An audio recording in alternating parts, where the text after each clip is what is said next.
Okay, the October 9th meeting of the Planning and Zoning Commission is called to order.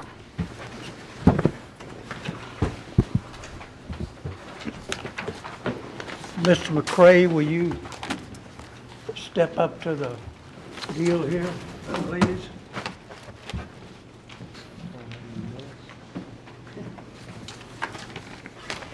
Just read the minutes for us. Been a long time since I've been on this end.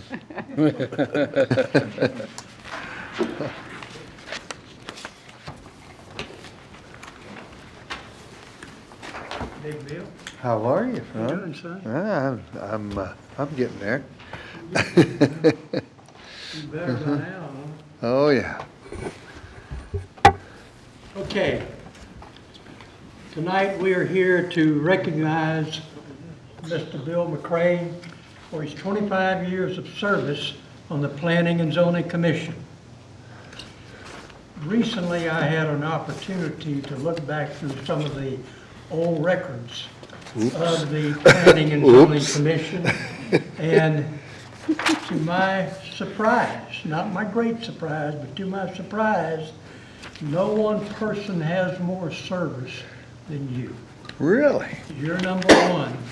That even is above the legendary Bob Heath. Oh, my He came Lord. on board in '78, but he left in Yeah. 2002.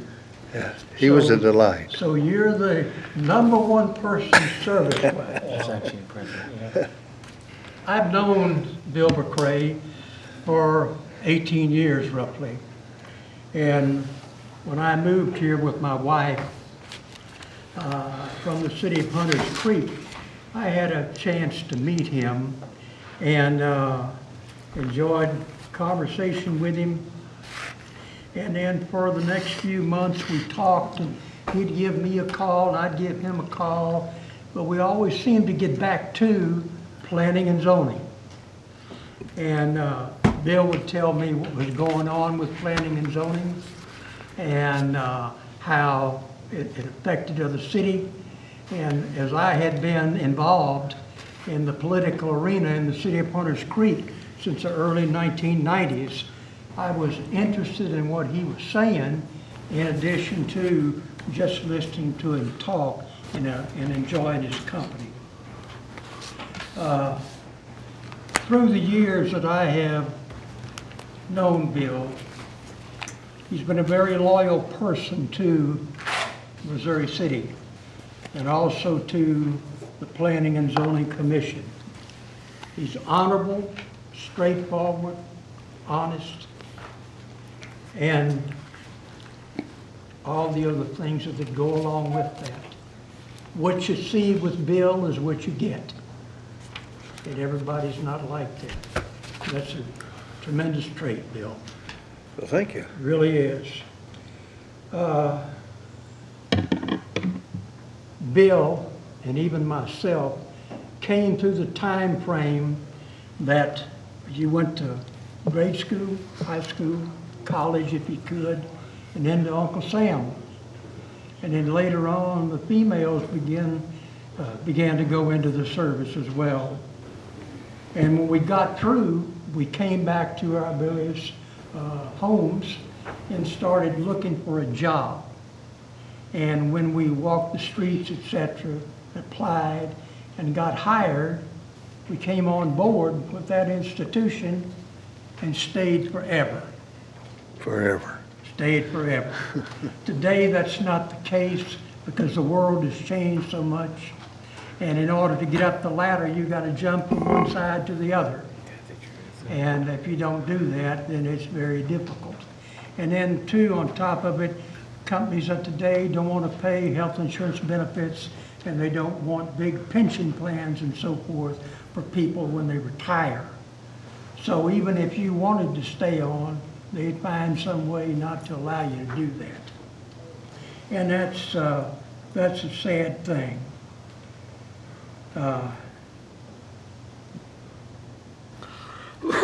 People like Bill McCray, due to the years, etc., as they move on, somebody comes in, takes their place, but you never really replace them.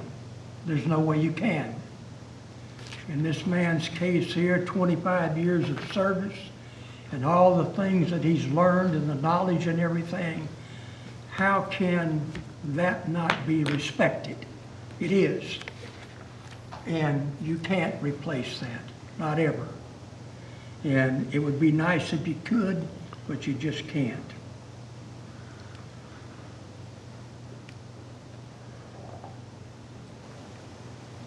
I had a colonel when I was in the military for a number of years. And he told me one time, he said, Ron, he said, there's nothing in the world any more powerful than a volunteer. And I looked at him kind of crazy, like as if to say, well, Colonel, what are you talking about? But I did ask him why.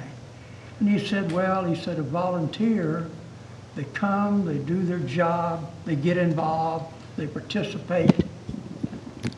And as they participate, they learn, the people learn, and they do it all for zero pay.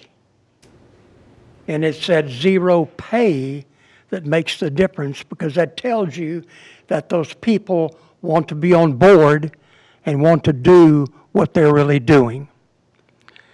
And I often thought about that over the years. That's very, very, very true.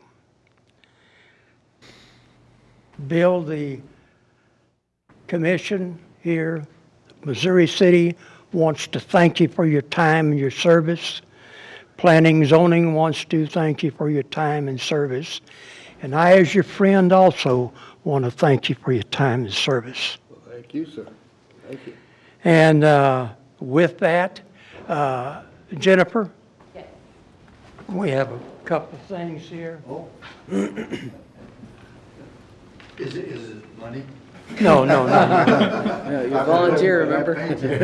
Somebody volunteer. Got a raise. That's why I said volunteerism, you know.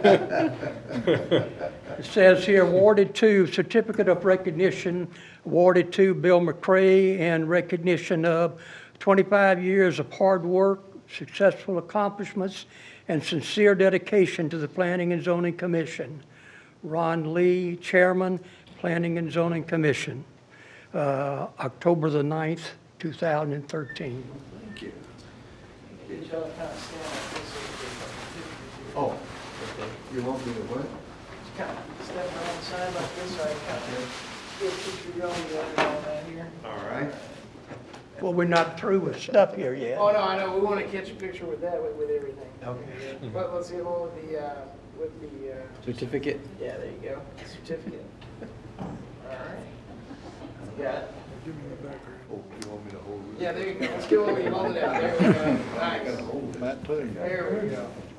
You're gonna hold that deal. All right, there we go. All right, that's a good one.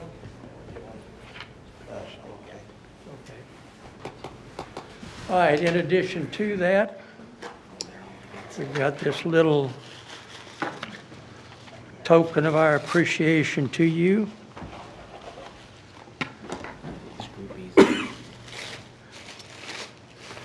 In recognition of your 25 years of service. Thank you. And you can put that and use it for whatever you want it to do. And You bet I will. that's nice material. And lastly, Can we get a picture? Of this? I'll wait till lastly. Wait for the picture with lastly. Oh, just get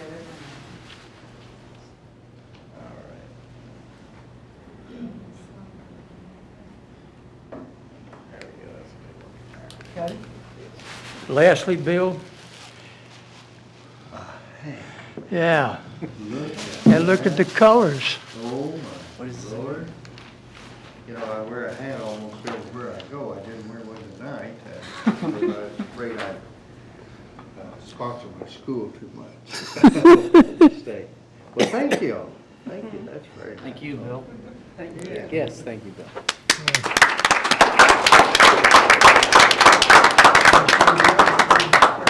the mic here Oh, and my. make some comments. And then after Bill finishes, if any of the commissioners want to say something, please do so. Well, the real comment that I want to make is that I think the most enjoyable thing that I have encountered in this whole thing, and by the way, the time went so fast that it didn't seem like it was that much time. Oh, okay. It didn't seem like it was that much time, but when I came, I was appointed by Mayor Knox, and I'll never forget him saying that Missouri City was a suburban city, and it was a bedroom community, and that's all it could be. And I didn't know much difference, and I thought, well, maybe that's it. As I saw things evolve out, it's interesting how things can change, and how development comes. Alan came on board, Ron, you came on with the planning and zoning, and all at once Highway 6 became quite a different road than what it was when I first knew it. So I think I pride myself so much in seeing all of that development that's going on, and knowing that we had a little part in it, the whole council here did, and I think it was very enjoyable to see that develop. I will tell you that Mayor Knox appointed me because I came to the city council 2 or 3 times because we were marching on, this shows you how sometimes I'll get involved in things, but we were marching on the golf center's maintenance shed that was built in our area, and we kind of, as a group, came here, and I heard that he put me on the planning and zoning so that I'd learn really what was going on, and I did. As to the replacement, I've always tried to kind of go along with the new developments. I have 2 sons and I have 5 grandchildren, and now I know how to use a cell phone and know all of these different things. But I can tell you that I see people come in, and I saw last night, I guess, no, it was Monday night. Yeah, Monday night. That the city came together, and I was encouraged by several people who talked about, not so much, there were people who were for something and against something, but the thing about it is, several people said, and one of them was Eunice, she said, we have to respect people's opinions. And I think that's what struck me more than anything else, that everybody tries to throw rocks at some of the councilmen and everything, but they have done a marvelous job, and I've been very encouraged with them and the things that they've done. I don't agree with them all the time, but I do say that they have done a great deal. I've really enjoyed it. I've enjoyed the group together. In fact, we even got to march in parades. That was a new thing. And, I got a shirt. Yeah, that came on board too. So I treasure those shirts. I appreciate it. I know that I'm leaving it in good hands, because I know that Ron's very capable in what he's doing. Sonia, she gets involved a lot, and the rest of you do too. I could go through each one of you because I know you. But we do our charge. We do it well. We can go home at night and say we did our job, and say that not only did we follow the rules, but we also were conscious of people's feelings. And I don't want you all to ever forget that end of it too, although we can't use that as much as we want to, but at any rate. But thank you very much. Appreciate it. You bet. I just want to tell you that, I mean, I've served I don't know how many years with you, and I'll never forget that you were the voice of all of your neighbors. And I think we all applauded you during when Lowe's was being constructed around your neighborhood, and how much involvement you had and how you were their voice. One story after another you were bringing to the developer, and you were making sure that you were their representative. And I marveled at it, because you literally went up and down that street and you were the voice. And I think they slept well knowing that you were up here making sure that not only all of Missouri City was being made better through planning and zoning, but especially your neighborhood. And I, for one, thank you for the example. Thank you, sir. Thank you. Anybody else? Okay, Bill, come back and see us. I will. Mr. Thank you Chairman. very much. Mr. Chairman, if I can detain him a moment longer and speak for staff. We appreciate your service, your 25 years, and although I certainly have not seen your 25 years of service, only the last 5, I reflect back and can only imagine the development that you've seen, recalling when I was working in Galveston and going to Austin at times, traveling up Highway 6.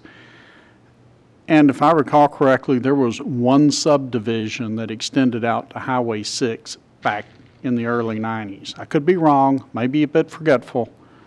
I cannot imagine the development that you've seen. But what staff recalls is your involvement, your participation, and your logical development in helping us with our regulations, the sign ordinance, again and again and again. I'm going to bring a paintbrush, by the way. Landscaping and architectural standards come to mind. And the result of it is not only what you have done, but what you did will continue. You and the other commissioners who served with you will continue to shape Missouri City into the future. Your 25 years extend forward. We thank you for your service. Thank you, Gary. That's Appreciate it true. very much. Thanks, Bill.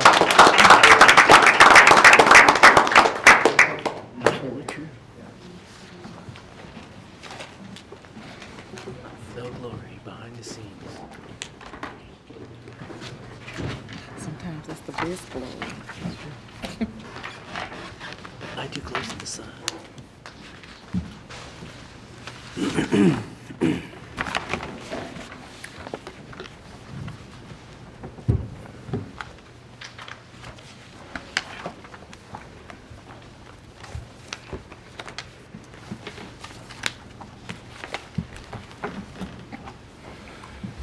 Okay, moving on here to reports.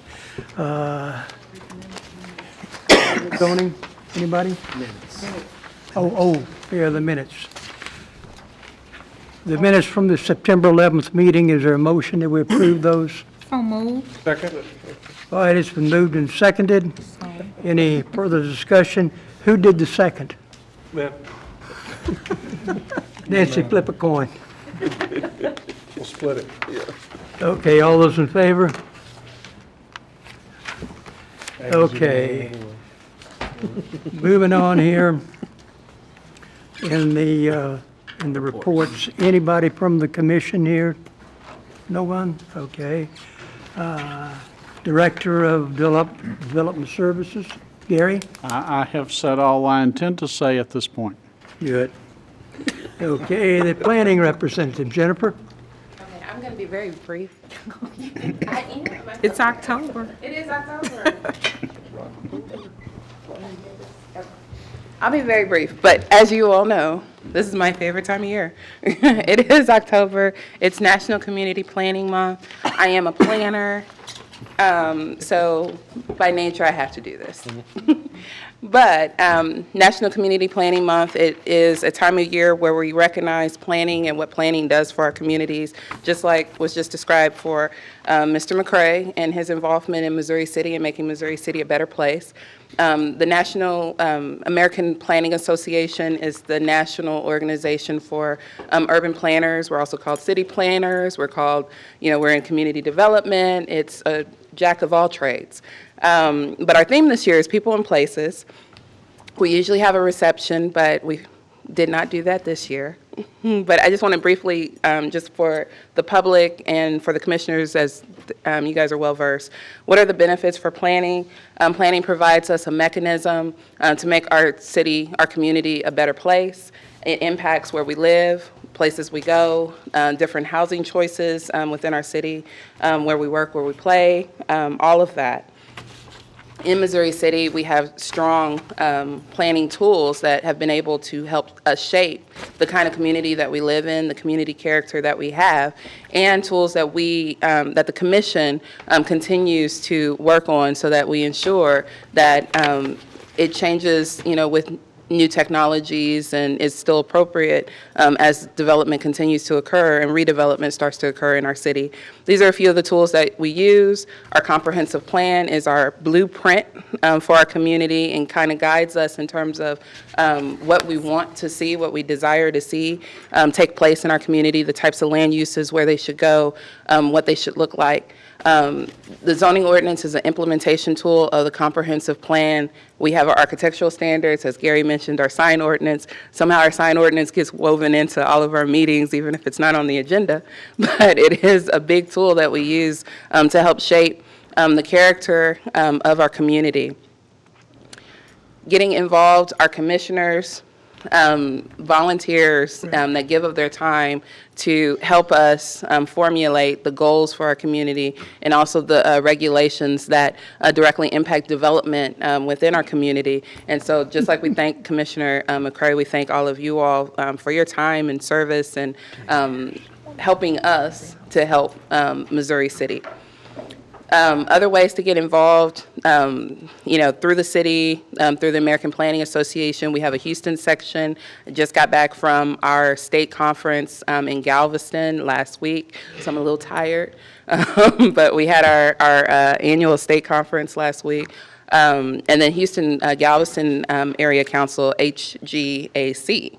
But just encourage the public, planning is important. Planning is important for our future. And so just encouraging the public to, get to know what planners do, what planning does for our community, and, get involved. For more information, our website, the city's website, Planning and Zoning Division out of Development Services, the Houston section of APA, the Texas chapter of APA, and also the national organization of APA. So I think that was relatively brief. It was. That's pretty quick. Okay, Public Works. Well, Valerie? if I may, I'd like to just add real quick. She spoke about HGAC, and before I came up here, I was reviewing their community environmental planning update, and it's a newsletter that the list was so long of all the topics and opportunities around our region. I just couldn't believe it. So they have a wealth of information up there as well. I believe you have some information on impact fees. That is in preparation for next month's meeting, so I just wanted to mention that. And then I have further details on our bond meeting that's going to occur next week at Tuesday from 6 to 8 p.m. at the City Center, the Blue Bonnet room. What's that, the 15th? Yes, the 15th. And it's what time? 6 to 8. 6 to 8. Okay. That do it? Okay, moving on, agenda item number 5, public. Mr. Chairman, if I may interrupt. Yes, sir. Didn't plan on saying this, but Valerie is too modest to note that she was invited to be a presenter at the Texas APA meeting in Galveston on the bike plans and the bike trails that she presented to you and sought your approval. Another way to get to the doctor in August. But our plan, along with Sugar Land, I believe, and another city. So we're recognized on a statewide basis on the activity that you are pursuing. Congratulations. Congratulations to you, very much so. That's great. You were gonna not say anything about that. Oh, no, I hadn't planned on it. It's on our resume.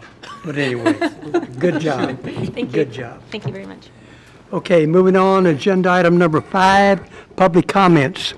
Is there anyone in the audience that would like to step to the podium and address anything which is not on our agenda for tonight? If you would like to do that, please be our guest. All right, seeing none, moving on to agenda item number 6, plats, 6A, consent agenda. Do I hear a motion that we approve the consent agenda as presented? I'll make that motion. I'll second that motion. Thank Okay, Lynn Goff seconds. Sonia made the motion. Any further discussion on agenda item number 6A1, I like stripes. which is consider approval of a final plat for Stripes at State Highway 6 and Creekmont? Anyone? All right, all those in favor? Those opposed? Okay, 6A1 passes. 6B, public hearing and consideration of a final replat for Reserve A, Block 1 of Sienna Ranch Road Middle School. Consider approval of a final replat for Reserve A, Block 1 of Sienna Ranch Road Middle School.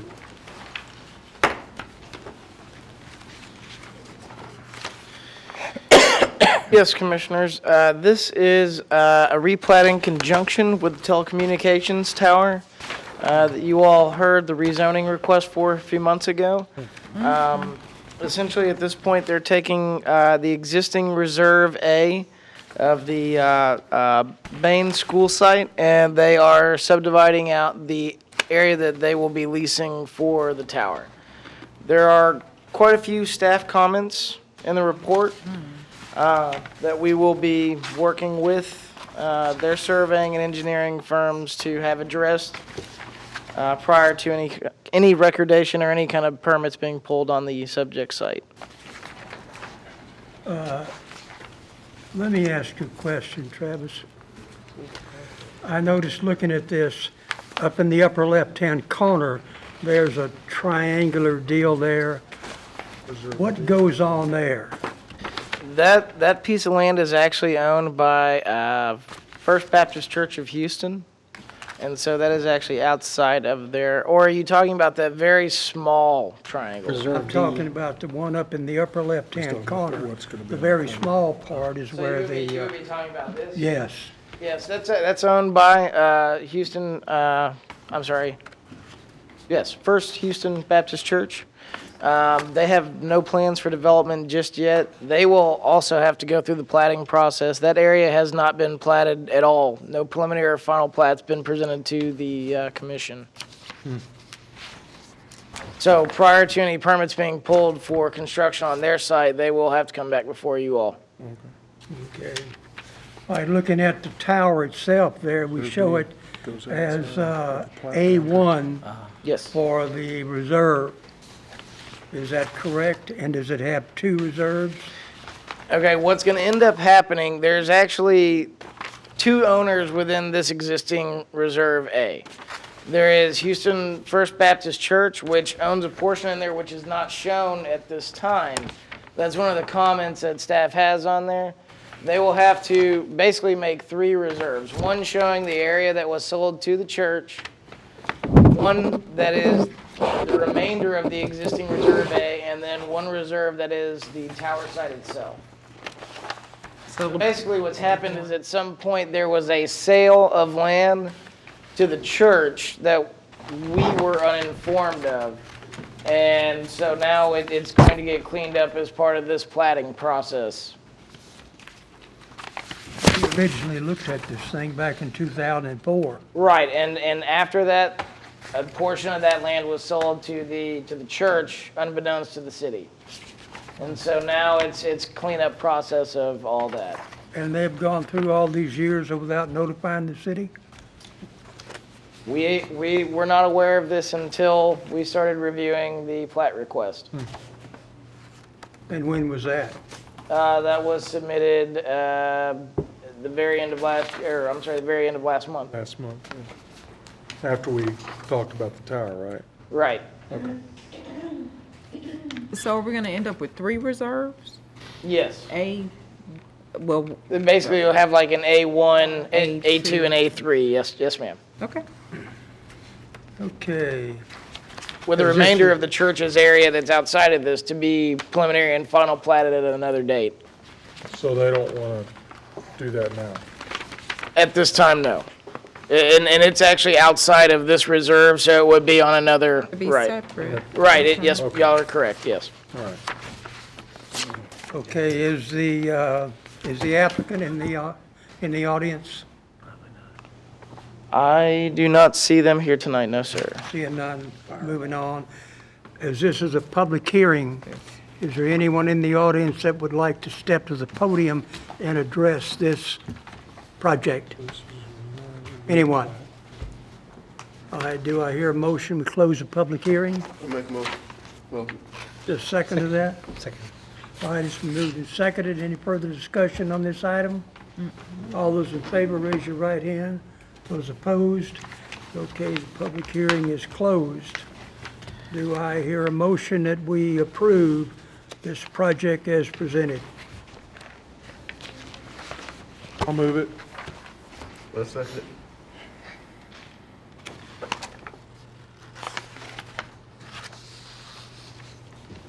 As long as they can answer these 35 comments. That's a lot. That was my That's a problem. lot. There's a lot of deficiencies in this thing. No, but it's a I'm lot of sorry, procedural stuff. Yeah, Mr. Lee, but that why was my wasn't it cleaned up question. before? My question, does it make it easier on you guys Well, for it to be completed now or later?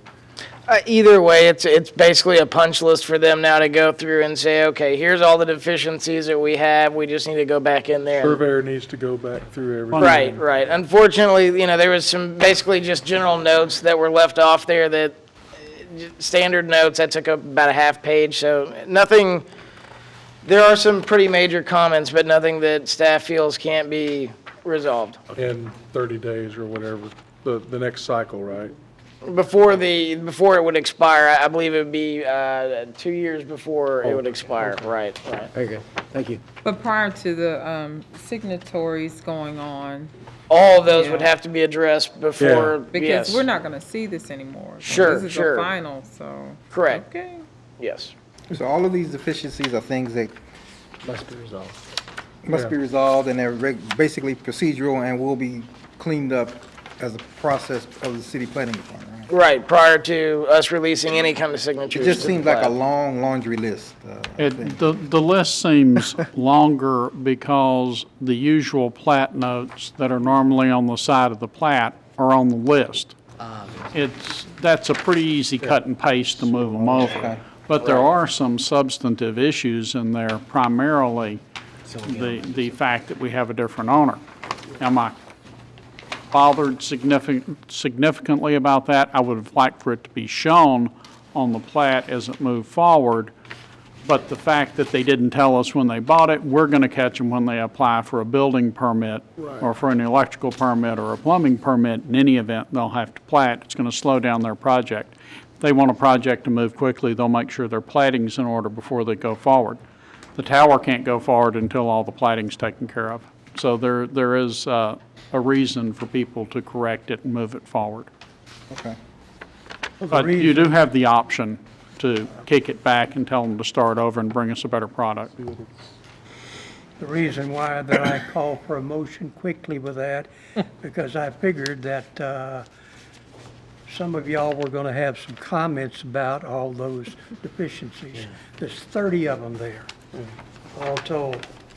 And I kind of get the impression from looking at this and kind of remembering back to 2004, it looks to me like that they didn't even try to follow the rules or the regulations at all. As opposed to looking at what we require, they just bypass that. One or two, no problem. But all these is ridiculous, even though some of them may be easy to correct, etc. But it makes sense to do that. You had mentioned that, let's say 10 of these, 15 of these are normally seen somewhere else, so it's not an extraordinary amount compared Well, to the others that we've seen? I will be honest, it's a larger amount than we generally have. What's happened here is all the general notes that you see on the plat were just completely left off of their drawings for the replat. So there's those notes. That's really the most minor of concern, because as Gary said, that's really kind of a copy and paste deal to put those on there.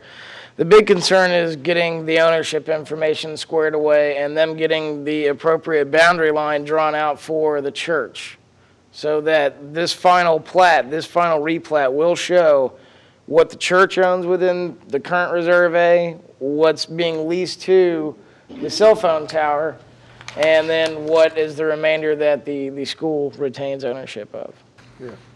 Now, notice that staff recommended that we grant conditional approval as long as the other items are met. We do that all the time. I know we do, but Gary also stated that we had an opportunity to send it back and bring it back for correction, so I'm not asking anybody to make, to change their motions. I'm just asking, how does the commission feel about that? To me, in my opinion, it's going to get resolved either way. It just, they have, the time limit starts now as opposed to kicking it back and restarting everything all over again. So it's in the requester's hands to move forward with this or not, instead of kicking the ball down, punting it and coming back to it again, move forward. It's just like that 25 years worth of experience that went out the door earlier. It's normally this man right here that will remember all these little, y'all know that. He catches that stuff when it comes back around for signature. So if staff is comfortable, I'm good. Gary, let me ask you this question. If we did return it, would they have to do a complete new application and Yes. pay a fee? Yes. $1,200. How much is that fee? I think it's less. I don't than have a that. clue. I believe the plat fees for this one were somewhere in the $500? $500 range. Okay. I'm guessing here. I don't have that documentation right in front of me, but it's somewhere a little over $500, I want to say. Jennifer? Well, no, and I was just gonna say, it has the base fee of $500, but then they have to do $80 per every acre included on the plat. So if you're talking 20 plus acres times $80, you're looking at about $2,000 or so for platting fees. Okay. All of this because a church decided to buy a piece of land. All right. Okay, we've got a motion on the table, and it's been seconded. Any further discussion on this motion? Anyone? All right, all those in favor? Those opposed? Okay, 6B is approved. Okay, moving on to 6C, plat exemption request. Consider approval of the senior/Durham property plat exemption request. Yes, this is a request because, the applicants have come in to request this exemption as part of a land sale. Our subdivision ordinance requires that anytime there's a sale of land where the land is divided by either meets and bounds or plat or anything else, it has to go through this recordation process. There is an exemption in the subdivision ordinance that states that a land sale larger than 25 acres is exempted just as a matter of course. Now, before they are able to pull any kind of permits for construction of any type, they're going to have to come in and preliminary and final plat, even if it's larger than 25 acres. So in this case, there was an original sale of land late last year, that was 64 acres. And so there was no need to come before us or anything for that land sale. At this time, the Durham family has decided that they would like to acquire an additional 22 acres. since that's under the threshold of 25, that's why they're having to come in and ask for a plat exemption at this time for the sale of the land, understanding that before they can pull any permits on any of the land out there, it will all have to be preliminarily and final platted. And so staff would recommend granting this exemption so that they can finalize their land transaction. Well, I think looking at this, since there are no plans to do that, it wouldn't make sense to turn this down. We need to go on and approve this plat exemption. So moved. Do I hear a motion? Go. Okay, is there a second to it? Second. All right, it's been moved and seconded. Any further discussion on this item? All right, all those in favor, raise your right hand. Those opposed? Okay, the plat exemption is so granted.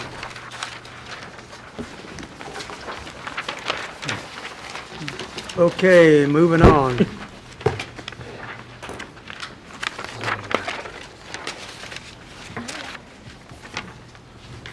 Agenda item 7A1, public hearing and consideration for zoning map amendment. Public hearing to receive comments for or against the city initiated a request to rezone approximate .556 acre tract of land from LC3 retail district to R1 single family residential district, and to the extent such rezoning deviates from the future land use and character map of the comprehensive plan, to provide for an amendment therefrom. The subject site is located northeast of Missouri City Middle School, Annie A. Jones Elementary School, southeast of 3rd Street, southwest of Louisiana Street, west of 5th Street and 5th Avenue Estates residential subdivision. Yes. Travis? This is somewhat in conjunction with a request that came through in August to rezone this tract of land here from LC3 retail district to R1 single family. At that time, we kind of discussed with you all that there was some remaining area surrounding that property that was right-of-way that would retain the LC3 designation but would be undevelopable due to the constraints on the size of that land. So in order to clean everything up and also to bring a currently non-conforming use, which would be here, into conformance with the zoning ordinance, we are bringing this to you all and requesting that all the land area there be rezoned from LC3 to R1 to bring into conformance with that that structure and to clean up our zoning map, as that would never be developable as any kind of commercial anyway. Well, that lady doesn't, she's not going to do anything with that anyway. No, and actually part of that's right-of-way, that's city-owned right-of-way, and then there is a portion that is owned by Miss Bessie White, and she is very much in favor of the rezoning. Right. And to bring her structure into conformance with the zoning ordinance. Well, that would be in her favor. Yes, yes. That part's good. Okay, is the applicant here? Yes. Oh, it would be the city. We are. Did y'all have any comment? It very rarely happens that we're the applicant. I make This a is kind motion of that a we neat- close the public hearing to the city. All right, who seconded? I did. Okay. All those in favor? Those opposed? Okay, moving on. As this is a public hearing, is there anybody in the audience that would like to step to the podium and address this project? Any comments at all? We close the public Yeah, we already hearing. closed the Alright. public hearing. We closed the public hearing before the time. Okay. Yeah, we did it quick. 7B. Gary, do we have to go back and change that? I believe virtually everybody that's in the audience is interested in item 7B. Okay. Sounds good. Okay. Moving on then. No, I have to vote. 7D. We have to send it for the possibility. 782. We still need to vote on the item. We didn't vote on the item, yeah. Oh, we didn't, okay. You're right, we didn't vote on it. Okay, do I hear a motion that we approve this project? I make a motion. Second. Second to that? Second. Any further discussion? All right, all those in favor? Those opposed? Okay, 7A1 is approved as presented. 7B1, public hearing and consideration for a zoning map amendment. Public hearing to receive comments for or against a request by Harrison French and Associates to rezone an approximate 2.38 acre tract of land from PD Plan Development District 56 to LC3 Retail District, and to the extent such rezoning deviates from the future land use and character map of the comprehensive plan, to provide for an amendment therefrom. The subject site is located west of Unity National Bank and on the northwest corner of the future intersection of Texas Parkway, FM 2234, and proposed Lexington Boulevard extension. Jennifer? As stated, this is a proposed rezoning. Staff has determined, and as the commission knows, the land was rezoned to a planned development district back in 2006, and there was some question over the last month or so as to whether or not that PD was still in existence, because obviously nothing is there. So we have determined that there was no expiration date for that planned development district, and as such, this is a rezoning request for a portion of land contained within that planned development district to rezone it to allow for LC3 uses. Particularly, the applicant would like to develop the location for, to locate a Stripes convenience store, Laredo Tacos, and a gas station. But the request is a straight rezoning from the planned development district to LC3. The location is shown on the map, and I have a copy of the site plan from the PD if anyone's interested. As you know from the PD, it does allow for LC2 uses with residential uses surrounding it. What's shown on the map is the proposed extension of Lexington Boulevard to the west of Texas Parkway, and it would continue to connect to Scanlon Road. And so that's one of the catalysts for new development on this land right next door to us here at City Hall. And so this application would like to place this particular development right at that potential intersection. The staff report lays out for you, staff's recommendation is to disapprove this request on the basis of all of our plans, our comprehensive plan, the recently complete, well, not recently, but over the last few years, the completed Texas Parkway Cartwright Road corridor study, our land use plan. All of these plans focus on the fact that we are soon to be moving into a redevelopment stage where we won't have as many large open areas where development can occur. And so part of that is we need to be particular about what we want in terms of uses, land uses, the mix of land uses for our future. So staff's recommendation is to disapprove, and not so much because LC3 isn't suitable, but LC3 needs to be looked at collectively with the overall development along that proposed extension of Lexington Boulevard. Looking at it on a site-specific basis cuts up the larger piece of land and the possibility for a development that may be more in line with the city's overall goals for land use and compatibility mix of uses. So staff is recommending to disapprove. The applicant is here as well as the property owners if the commission has any questions, or I can entertain any questions as well. Jennifer, let me ask this question. Is this property in here still part of the Simon Frederick Bud Adams area? That's correct. Mr. Fredericks, they own this portion of the property in question is on the land that they own. Okay. So that portion of the land has not been totally sold yet? No, Okay. no. Okay, Dr. Fredericks, so you've owned this land for a long time, haven't you? 1985, 1985, 28 years. 28 years. Trying to find and develop 28 years. Yes, sir, I've owned it a long time, and we have been good stewards of this land, and we have been sympathetic to all the requests of Missouri City and been cooperative. We've given now 3 easements to the city for more acreage than we're requesting to be rezoned tonight. We have employed expert commercial real estate enterprises to merchandise this property.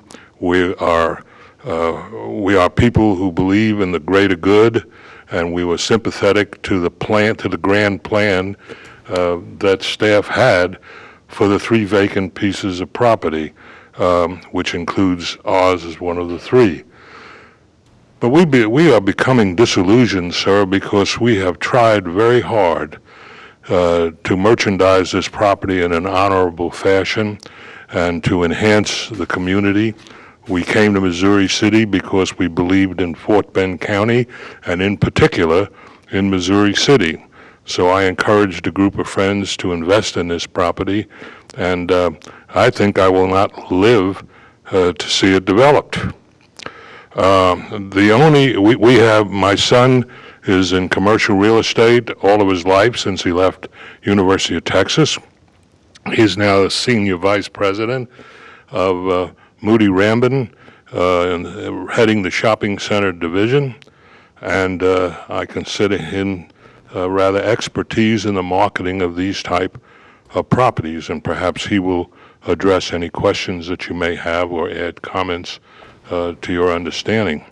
The only activity that we have had since we purchased this property was when Commissioner Grady Prestage came to me and said that he wanted to purchase the property, and that he wanted to put up this type of mixed city center type of community with housing and shopping, and which is a current dynamic concept. And we were very supportive to that. We gave him a very amenable contract, and he then, I think, approached you in 2006 to allow for mixed-use development to consist of residential, commercial, and retail. 6 acres of which of the planned development was LC3 to provide for retail uses. LC2. LC2, excuse me. I apologize. LC2 to provide for retail usage, and to our knowledge, since we have never received any notification from anyone to the contrary, we believe that we are still under that plan, and that we still should have 6 acres for LC2. Mr. Prestage, although he made a heroic effort, he did not have the financial support required for this type of project. And although he's a fine commissioner, I don't know that he has the expertise to develop this type of project. In any event, the project went nowhere, and he eventually unfortunately had to default on the contract, and the land, since it was never sold, came back to us, and all we had was a contract that never gelled, that never made.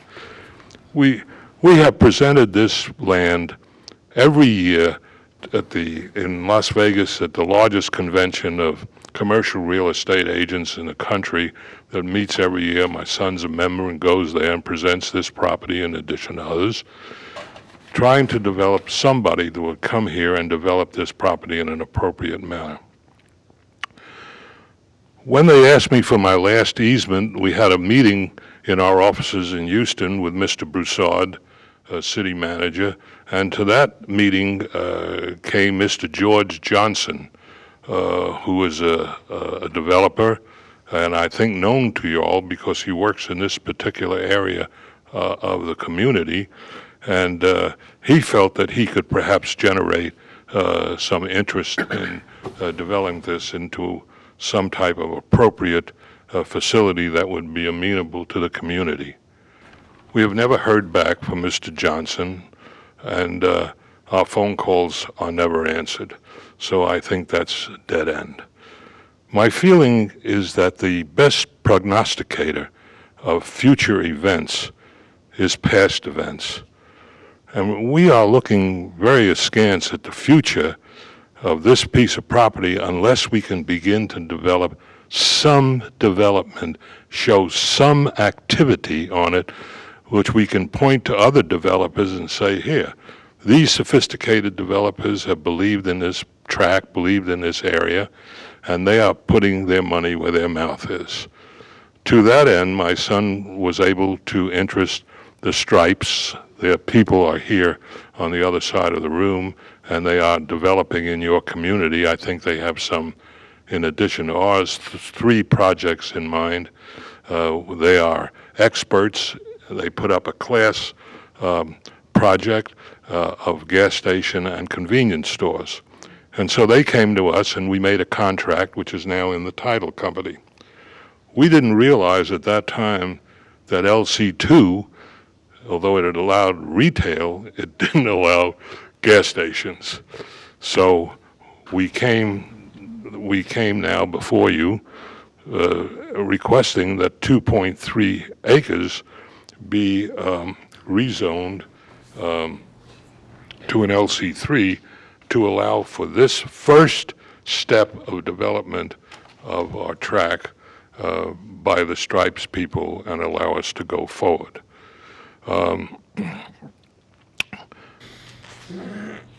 I know that conventional wisdom will say that I have a very tough mountain to climb because staff, in their wisdom and in their good conscience, has advised against approving this, and I must disagree, because although their grand plan is delightful and works in the woodlands, let me assure you that in the foreseeable future, and probably in my lifetime, I can't see it occurring here. But I'd like to request that you are reasonable people and come to a reasonable conclusion. We have held this property now for 28 years. Allow us to develop this 2.3 acres in a classy manner to allow us to then begin to develop the rest of the property. Son, you have something you want to say to the gentleman? Sure. Thank you for your attention, and I'll be happy to answer any questions anyone may have. Thank you, Doctor. Members of the commission and staff, my name is Brent Fredericks. I've been licensed real estate salesman since 1984, primarily handling retail and commercial developments throughout the city of Houston. The original plan development that was approved for this tract was intended to create a strip of approximately 250 to 300 foot of depth along Texas Parkway, which would be developed as retail or commercial uses. And behind that, Mr. Prestage had intended to do some type of residential development. And I think originally he wanted to do apartments and then tried to convert to townhomes or some other use that the city had tried to guide him to, which would be more appropriate for residential use. So as you can see from this map, the way it was laid out, we were going to have a retention pond or lake or detention pond at the far corner, and then the strip along 2234 was intended to be commercial. And we still believe that to be the highest and best use for this property. We think that the stripes is a retail use, and as my dad said, we assumed that it was in the LC2 as general retail, not knowing that the gas station component required a more stringent usage. But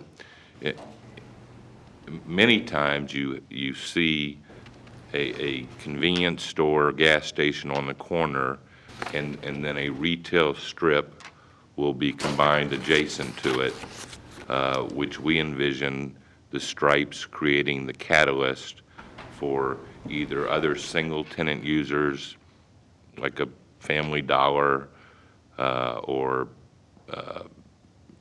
small single-tenant, like I say, retail users, or a multi-tenant strip to serve the community for convenience and shopping items, including restaurants and the like. And still believe that the remaining 14 acres behind it would be suitable for some type of residential development. We believe that to be the highest and best use, and always have. I noted that staff had a big concern that this didn't conform with the long-term plan that was adopted in 2009, wherein our tract, along with Mr. Adams' tract to the south of it, and I believe one other tract, were determined to be their highest and best use as urban development. And combined total is about 100 acres in the entire city that have been, in a sense, pigeonholed into this urban development format. In your land use document that was adopted, they gave an example of what a quality urban development was, and it was the Woodlands Town Center. And there have been a handful of town centers developed throughout the metropolitan Houston area. Sugarland has one, Pearland has one, the Woodlands has one. What you'll find in every one of those cases, in fact, Town and Country has a very successful one now at Beltway 8 and I-10 called City Center. In every one of those cases, those developments are directly adjacent or one block off of a major thoroughfare, a freeway. Secondarily, they are cross-intersected by a major artery. In Sugarland's case, it's Highway 6 and 59. In the Woodlands case, it's Woodlands Parkway and I-10. I'm sorry, and I-45. In City Center, Town and Country's case, it's Beltway 8 and I-10. Additionally, they're surrounded by an extensive daytime population from high-rise or mid-rise office buildings, and a very dense mix of nighttime population, which are mid-rise and high-rise residential or apartment development. So to create a successful town center concept, you need lots of people around during the day and lots of people around during the night. And good access. And we just don't feel that this intersection of Lexington and 2234 will ever mature into a town center type concept, and you won't have enough traffic or density to entice a developer to take on that type of monumental task. and really feel that the simpler approach and the highest and best approach is what was tried to be achieved in 2006, which is some sort of retail along the front and some residential in the back. It's probably not large enough for single-family homes, and we understand that there's a lack of affordable housing for the younger generation who wants to stay in Missouri City and can't afford a new home. So we always felt some sort of apartment or townhome complex would serve a need for the community, and that 14 or so acres is an ideal size for that type of use. So we are imploring you to allow us to create a catalyst for the retail portion of this tract's development by starting with the corner, which is historically where the development will start. The retailer wants to be at the intersection. And we've identified a quality national retailer who y'all have accepted in your city and has made a choice to come to your city, and think it's an appropriate use to begin the development of this tract. I appreciate your time.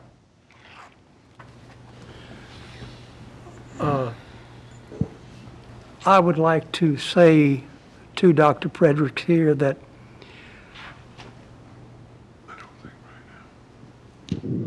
Sir, I'm sorry. we appreciate you being a good neighbor all these years. That's really been a terrific for us. Your name alone has been certainly great for us. And for those of you up here that don't know, Dr. Fredericks is one of the finest surgeons in America for a lot of years and did a lot of super work. And I certainly thank you for all of that, Doctor. Thank you for your remarks. Okay, moving on here. As this is a public hearing, do we have anybody in the audience that would like to step up and address this? Harry, Construction Associates, the applicant. Is there an opportunity to give you to go over a couple of slideshows about who Stripes is and what they bring to the community? Give us 1 moment to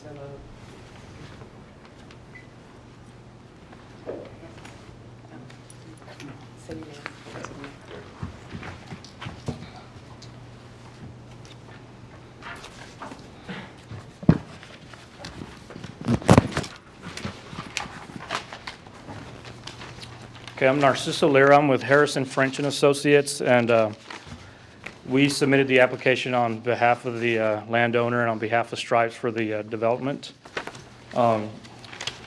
We do all the Stripes, or most of the Stripes developments throughout the state, and we office at 2656 South Loop West in Houston, Texas. the PowerPoint.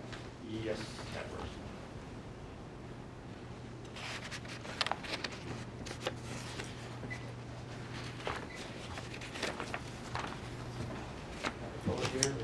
You can. Go over there. Okay.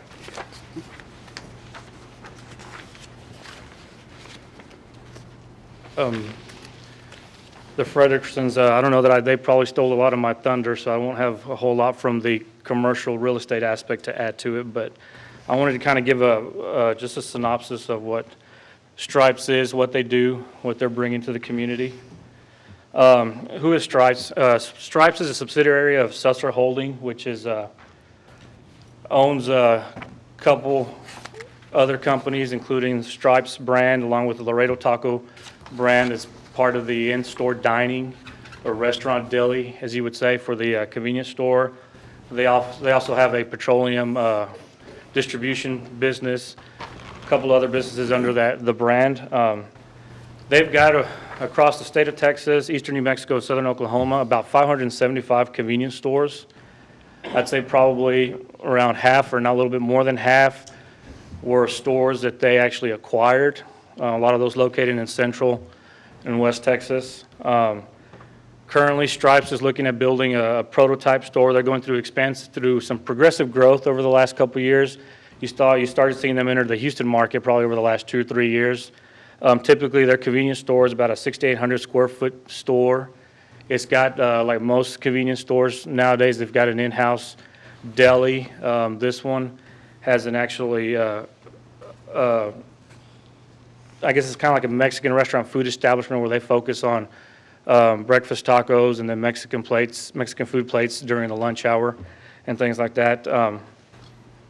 And typically what Stripes likes to do is when they come in and invest in the community, they like to be part of the community. And a lot of it starts at their grand opening. You go on some of their grand opening pictures and you'll see where they've contributed proceeds towards, some of the local schools or local entities, organizations within the community. They like to come in, not just come in, sell their product, but they like to be part of the community when they come in. And as they talked about earlier, I mean, Stripes right now, we're looking at 3 sites in the Missouri City region. I'd say probably over, annually, they like to hit about 10 to 12 store locations. So with 3 in Missouri City, they're looking at investing heavily in this region in your town. Typically, it's about a $2 to $3 million investment on the site and the improvements of the site. Typically, they create about 30 to full-time, part-time jobs. They do stay open 24 hours, so they always have attendance there at the store. And on estimate, just on the sales tax alone, I mean, they usually bring in between 100 to 150,000 sales tax contribution to the city annually. And here we're looking at 2 other sites, one in the Fondren area and then another one off of Highway 6. As you can see, I've got a map here that kind of shows some of the surrounding land uses and some just pictures of what's around there. You have the child care, you have the retail center, you have a convenience store, it looks like a convenience store further down, but there's no gas sales. You've also have there's a strip shopping center that has a nail, beauty, and barber salon. And as you can see kind of the pictures of some of those developments, and you see kind of what I included in here what a prototypical Stripes convenience store looks like.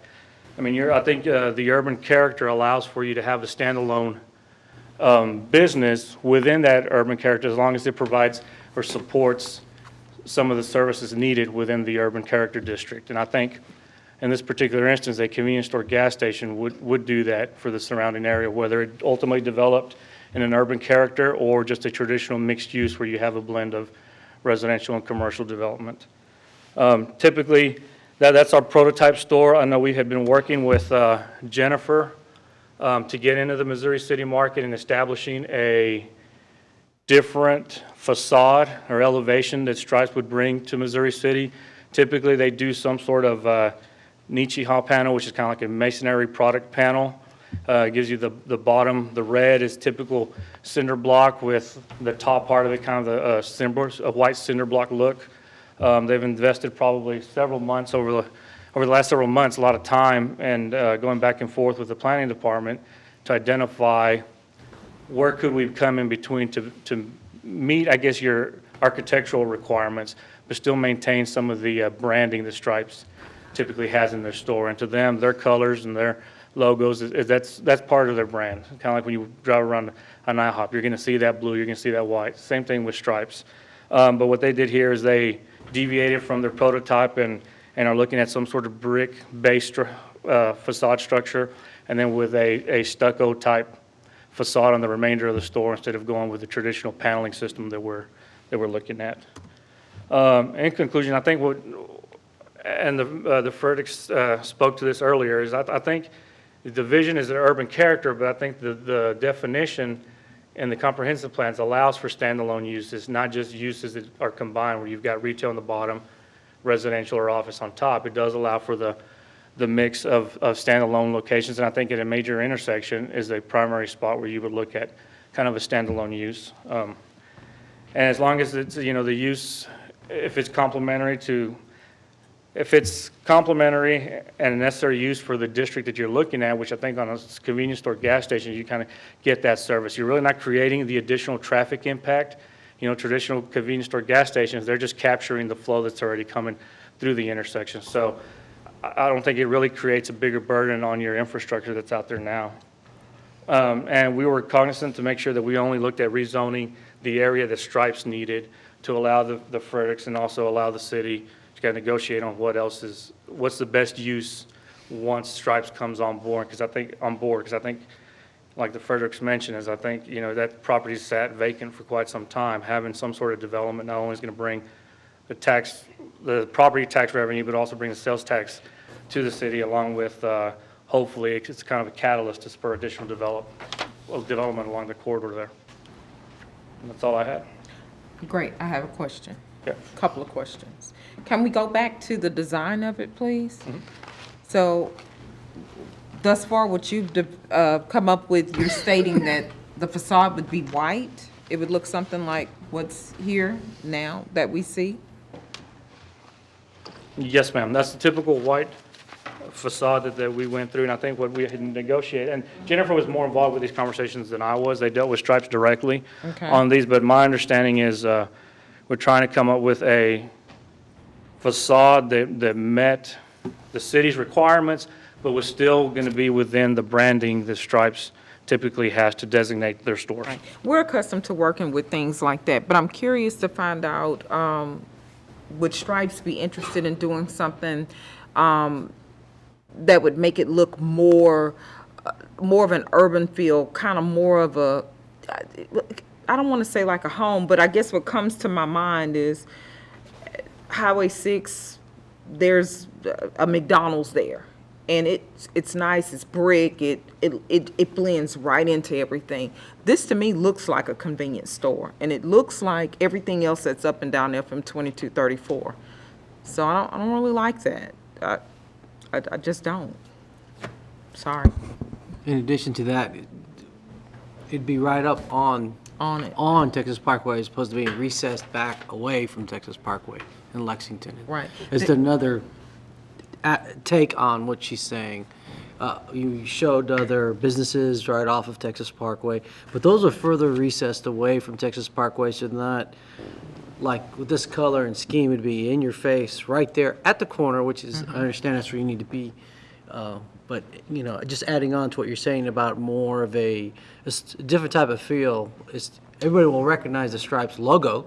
Sure. You know, a logo typically with the nicer, more residential-like facade, kind of like the Unity Bank.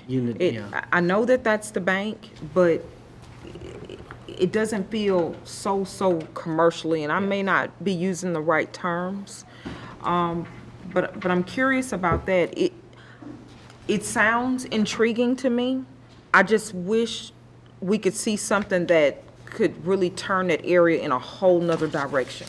Really take it into an area where it's starting, where we can see that it's really moving into a different direction. It's fresh, and this just doesn't give me that fresh feel. The second question I wanted to ask, how did you determine that a taco restaurant would be the best thing to be inside of the facility? That's actually a proprietary business, I guess sister company that they own, that goes in every one of their convenience stores.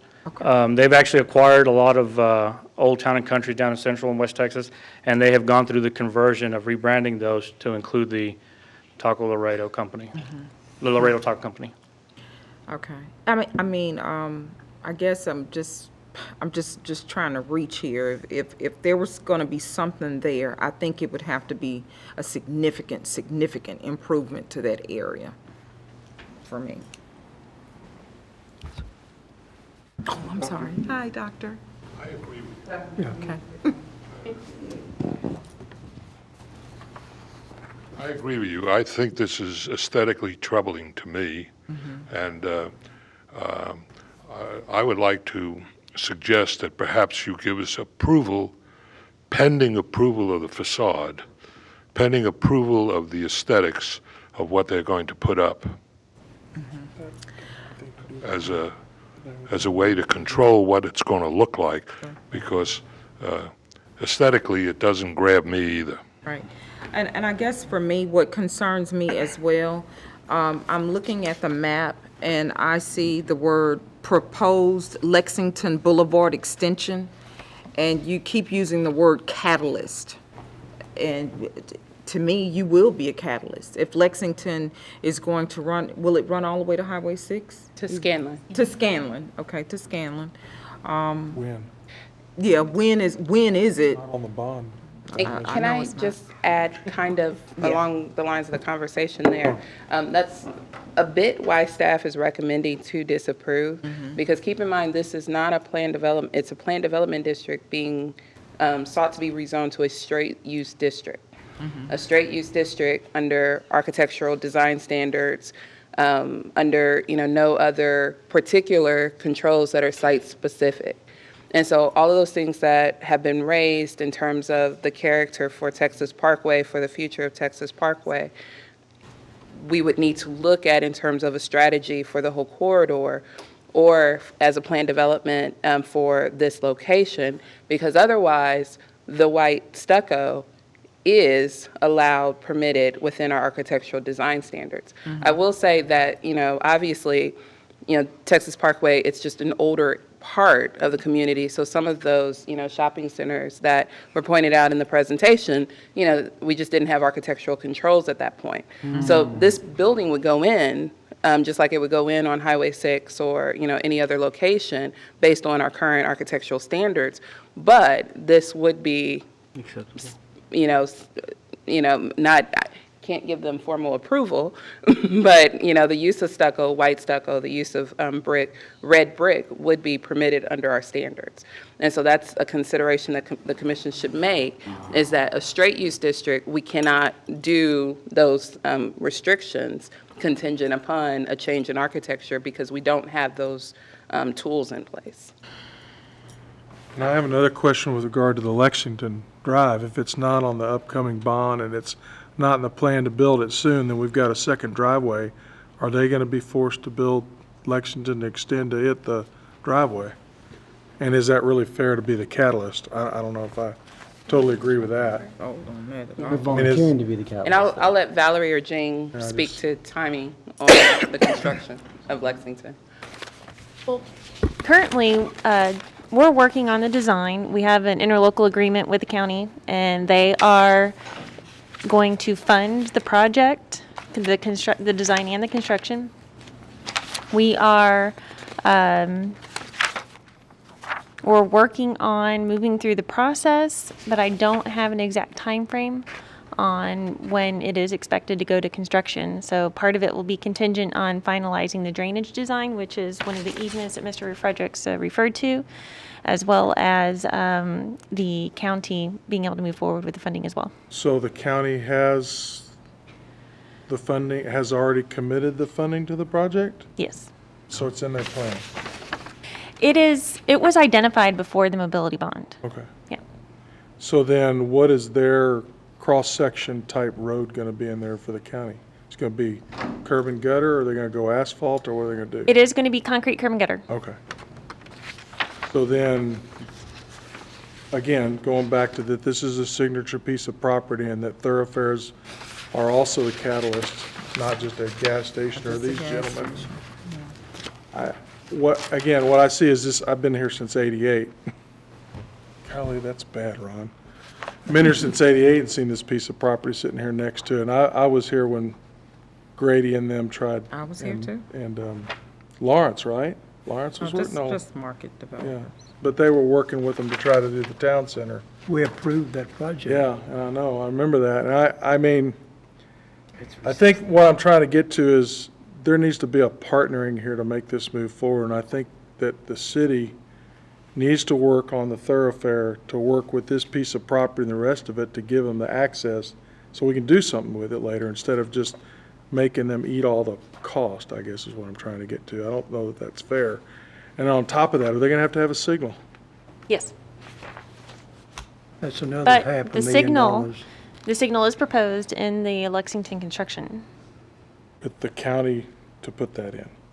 Yes. And then who will own the signal later? The city will own and maintain the signal. Okay. Let me ask this question. How big is the gas operation out front going to be? Oh, the Stripes gas operation? Yes. 10, looks like 10 pumps. Just 10 pumps. 10 pumps? It's pretty good size. Your architects out of Arkansas? I mean, is your main office in Arkansas? Our main office is out of Arkansas, yep. Can you brand stripes with brick? You mean with more earth tones, right? Or are you talking about just a regular brick You can size? brand it with brick. Typically, I guess, best way for me to answer, because I'm not Stripes, is typically they feel that their colors and their building type is very important to their brand. And I think Jennifer can probably speak to the discussions that they've had over the last few months on trying to come up with a facade that would work. Well, I mean, my feeling is, and I know y'all that have shared this room with me in the past, anytime that somebody is willing to take their money and invest in our city, I get excited. Sure. And I've driven by that piece of property for a lot of years.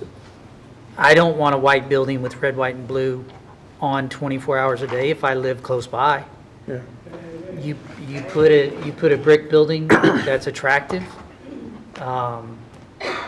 that sets the standard for that piece of property, where if somebody were to invest even more, it's amazing how people with money are willing to invest when someone else with money is willing to invest before them. Yeah. It starts the momentum. And, Jennifer, you bring up a good point. I don't know which category fits best, so we have the controls for the future, because, I mean, literally, it's a long home run away from our city, from our city hall, from where we're sitting right now. So, I mean, it's important that that whole area, that big piece of land, the standard's set high, and if you're willing to come in there, you have to meet that standard. Just like we did with Lowe's. I mean, Yeah. woo-hoo, Yeah. we took the standards up high. Yeah. We did. What prevents this convenience store from being just another convenience store along 2234? This doesn't.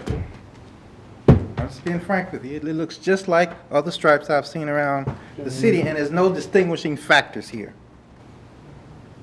So what makes it stand out that we should approve this? Outside the fact that you'll get a development at that corner, I mean, it's a Stripes convenience store. That's what, Michael, right. I'm curious, with this, is this a deal breaker? I mean, would Stripes have to have this architecture in place? Let me make a point that maybe somebody else may be getting ready to make. This application would have come to you as an amendment to the Plan Development District if staff had not mistakenly believed that the Plan Development District had expired. And your conversation might be different if you were talking about amending the PD. You know what happens when you have a PD in front of you. All these topics, when we're going straight rezoning, we are bound to comply with, and staff has no obligation but to follow, or no option but to follow the architectural standards. And if the architectural standards say you can have red brick for a certain percentage and you have stucco as the secondary masonry material and it can be white, you have a white building with red brick at the bottom. That's our architectural standard. They have modified the, I am so embarrassed because I fought so hard over this. In our architectural standard revision, awning. The business identity colors? They normally use blue along the leading edge of it. We won't allow that much corporate color, so we get more white. Yeah. But that's our architectural standards. But 5 years ago, all of our street signs were that color. in a PD, in a PD, Right. you negotiate over your architectural standards. So that's what the difference is. Just to summarize, it's a rezoning, not a PD. This is, well, It's a they're- rezoning. They're both technically rezonings. This is a straight rezoning to a zoning district. Okay, thank you. Let me say this, I understand that, but to the degree of, I've got a whole bunch of these up here that say, no, no, no, I'm trying to find some kind of way to make me want to say yes, yes, yes. But I think there's a balance there. I get it, and the balance that we're trying to say is, it doesn't look good, but they're saying, doesn't matter, because.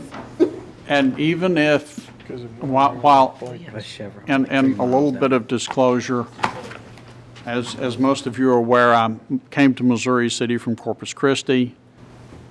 Home base for Stripes and Social Petroleum is Corpus Christi. Yeah. I had the opportunity to work and represent the Economic Development Corporation, the 4A Corporation, and Sam Susser, recognize the last name, was on that board. As thoroughly as I have been grilled in many places, very rarely have I been grilled as effectively as Sam Susser is able to grill you. Sam Susser knows what he wants. Sam Susser will work to get what he wants. He runs a very good business. So I know that, I have that background, and I'm going to say, if my suspicion is this is their brand. I've seen it in Corpus Christi. I've seen it around this area. I don't know that they will move off of that brand, but with the straight rezoning, They get it. I have to give you the advice. I think that's what you're going to see. I'm pretty Yeah, and confident that's what you're going I'll to say, see. and I know Richard's standing waiting to speak as well. We've been working with Richard. Anxious. But I will say, they, Stripes has been working with us. They approached us, almost a year ago, with this, and they have been working with us to try to bring their brand into conformity with our standards. And they would not be before you if not for the LC2 zoning, because for the other locations that they're looking at, they did not want to make it a zoning issue. They wanted to meet our standards as close as possible. And so the design, I would say that they, their architects are, pretty firm on this. It's taken us a while to get to this point. But they have modified it to a great deal, because I don't know if you could tell from the presentation slides of the Stripes and what Gary alluded to with the big blue, the white would be replaced in typical Stripes locations with a big blue canopy and strip around the entire building. So they have modified it a great deal to try to conform to Missouri City standards. But in terms of all brick and residential character, we don't require that of other locations. At a time we did, but we don't require that today. And so that would be a site-specific or corridor-specific type issue. I just wanted to make a couple of comments. I'm Richard Bills with Cedarwood Development. We're kind of the site acquisition folks for Stripes in the greater Houston area. And I just want to say, you had asked the question about what makes this a special store. Well, we've been working with Stripes for a couple of years now, and I find them to be an exceptional corporation. They, as Narcissa was saying, they really become an integral part of the community. They give back. Whenever they do a grand opening of any of their stores, they bring a local school, charity, something like that, and they donate $1,000. They are participatory in the community. They always join the chamber. You think of a typical convenience store employee as an hourly wage worker who doesn't get any benefits. The Stripes employees get full benefits. They get health care, they get wages, they get tuition assistance, they get dental care. So it's not a typical convenience store. It's a first-class operation run by a first-class family out of Corpus. And I request that you all approve this rezoning. Sir, what's the investment on their part typically to build a gas station in a community? As Narciso said, it depends on the price of the land, but it's typically $2 to $3 million. And on this one? They would be in the same range. And the return on investment traditionally in your business with 500+ stores? I don't know. I mean, within 2, 3, 5, 6 I years? don't know those numbers. I'm a Land site buyer, you acquisition. know. When they asked you to buy land, they wanted 3 sites in Missouri City? Well, they want as many sites as make sense in Missouri City and, you know, in the greater Houston area. We've closed on approximately 40 sites in the greater Houston area in the past 2 years. Do you think they'd be attracted to the Woodlands? Well, they probably would not be attracted to the Woodlands because they're fairly adamant about their prototype and Right. are not too willing to change that. And I don't think the Woodlands would be interested in working with them on that. That's why I asked. I mean, not that we want to put up roadblocks, but we want to have high standards. I think if you visit any of the Stripe stores that we've built, you'll find they're very high standards. They're a very classy store, very clean. They're very outgoing and making sure that they stay clean, well lit. They're an asset to your community. And I think, I'm working at the site at State Highway 6 in Creekmont, and the seller there has told me that because we're going in there, he's already starting to get interest on other sites there. So, you know, we've used that term catalyst, and he's finding it to be a catalyst for him to sell additional property at that site. Would you have put the store here if that road wasn't expanded? No, and in my visiting with the city with Scott Elmer, he's given assurances that that project has been funded and will be built if we build the store there. Is there a location here in town that's operating a similar type situation? And when I say in town, in the area. We're just fixing to close on our first site at Fondren and Fond Meadow. When I said in town, I was meaning the Houston area. Oh, yeah, I'm trying to think of where the closest one is. Rosenberg, probably. Well, no, there's off of, in Pearland or in Houston, right off the Beltway. Monroe and the Beltway. Is gonna be the closest. There's one at Monroe and Blackhawk, which is fairly far. There's one in Rosenberg. Where in At Rosenberg? Reading and 2977. If you go down 59, just after you cross, I think 759, it's about 2 blocks behind the shopping center on Reading Road. Right. That's probably the closest one to here. Is there one on Old Spanish Trail No. in Houston? If you're going up Highway 99 about... There's an older 2 store blocks. that's at Howard and 45 South. Okay. Yeah. We've built a bunch in Spring. In Spring. Tomball, That's where I saw it. Kirkendall Road, there's several up there. Do you have any stores that aren't open 24 hours?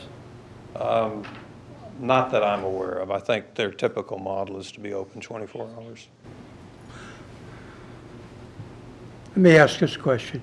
How much square footage do you have inside this convenience store? It's 6,500 square feet. 6,500 Yes, sir. square feet. That's good size.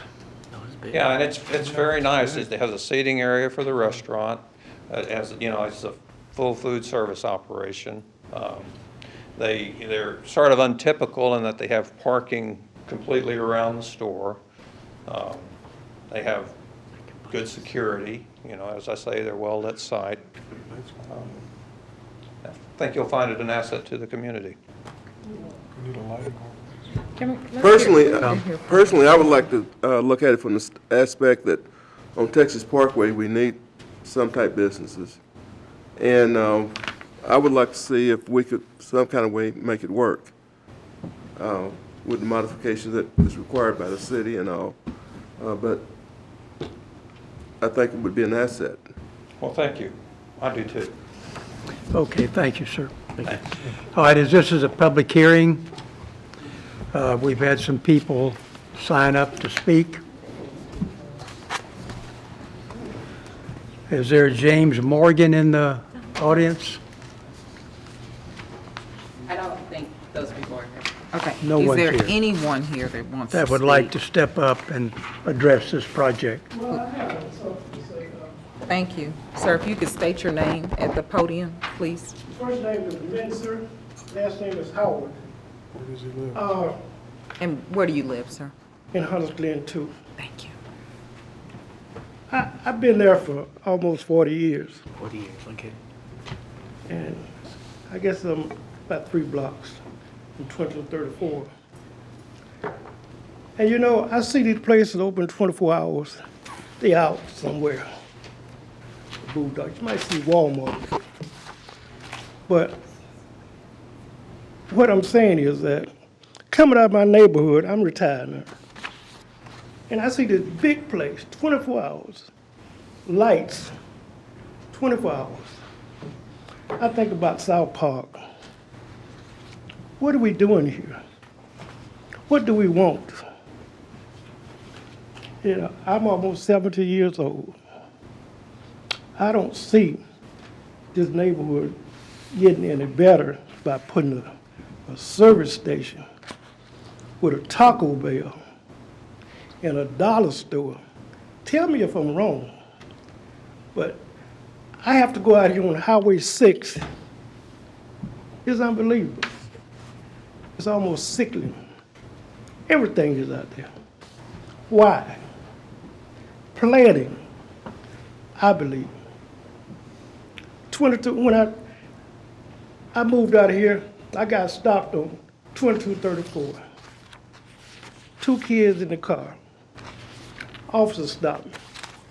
Where you going, boy? I'm moving out here. Just bought a house. Where you going, boy? You know, I thought I was coming to a good place. And it is.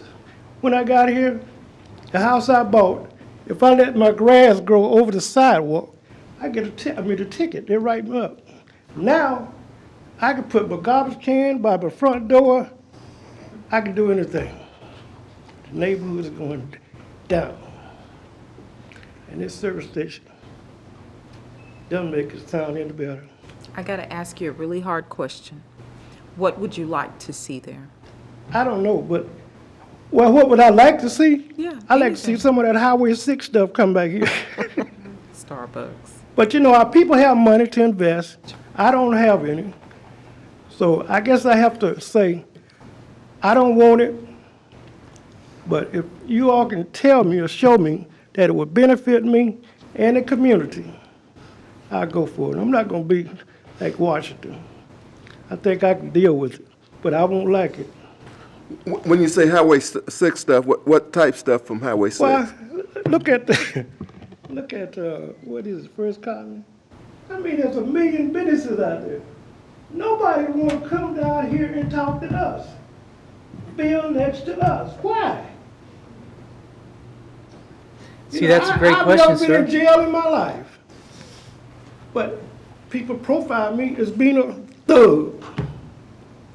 But these folks want your business. Who? These folks want your business. They're willing to put $3 million in your neighborhood. So your idea that nobody wants to come here, they're answering that question. They're willing to put $3 million to come to your neighborhood. Are you listening to what you're saying? I hear you. It's my neighborhood too. I hear you. But what are we putting here? A service station and a Taco Bell. Yeah. There's a service station been there, right there by that Kentucky chicken place, was there 20 years ago, just a lot now. What's going on with that project? It was right next door to the KFC. Yeah, it was Chevron. No, What's going on? That was a service station. Why they can't do something with that and do something else with this? This land been empty. You got the library back here, the city, and I don't understand another thing. Why they didn't renovate this building instead of moving all that out there by First Colony out there? That's took that money out there and invested out there where it should have been back here. Well, I look at when someone says that this gentleman runs a good company, a well-respected company, I'm not saying it, and I'm sure he's he willing to does. bring his money to Missouri City, I get excited because people respect that man's decisions. And he's moving it in your area. He's willing to invest in our area. Okay, well, bring it on. Grocery stores have lights 24 hours at night, but grocery stores even have parking lots that have lights on 24 hours. But they have a way to where it's not so blinding to the residents. I'm John. O'Malley? Mm-hmm. Okay, Mr. O'Malley, I'm coming out of my neighborhood. Uh-huh. You know, 3 blocks in. These lights, 24/7, all day. What kind of people is gonna bring in there? A service station, 24 hours. Who hangs around there? People need gas? Okay. Thank you. I think Another one, good thing, in my opinion, is right across the street from the mini police station there. So yes. if you're talking about crime, That place, the substation is not open 24 hours? Park there. it's enough cars there to think there are. Oh, God. Is there anyone else? I'm sorry, Rod. I think the one thing here that we need to look at, that these people are quality, it's a quality operation. Sure. And maybe something like this will get some development started in that area where, as we've seen here over the years, there's been nothing. That land is just sitting there and nothing is coming to it. If they can get Lexington to come through, and they can put something there that makes sense and that will draw it, I think it will kick. Yeah. But you're right, nobody for 28 years has done anything, and I haven't been here quite that long, but it is disconcerting that nobody else has been willing to invest, and now you do have someone that's willing to invest. I think we can find a way to it. Not the fact people weren't willing, but to be able to put the capital together to get investment actually started. And it excites me. Well, you know, even today, when somebody wants to put, as John said, $3 million into something, then you got to look at that, because that means that tells me they're serious about doing something.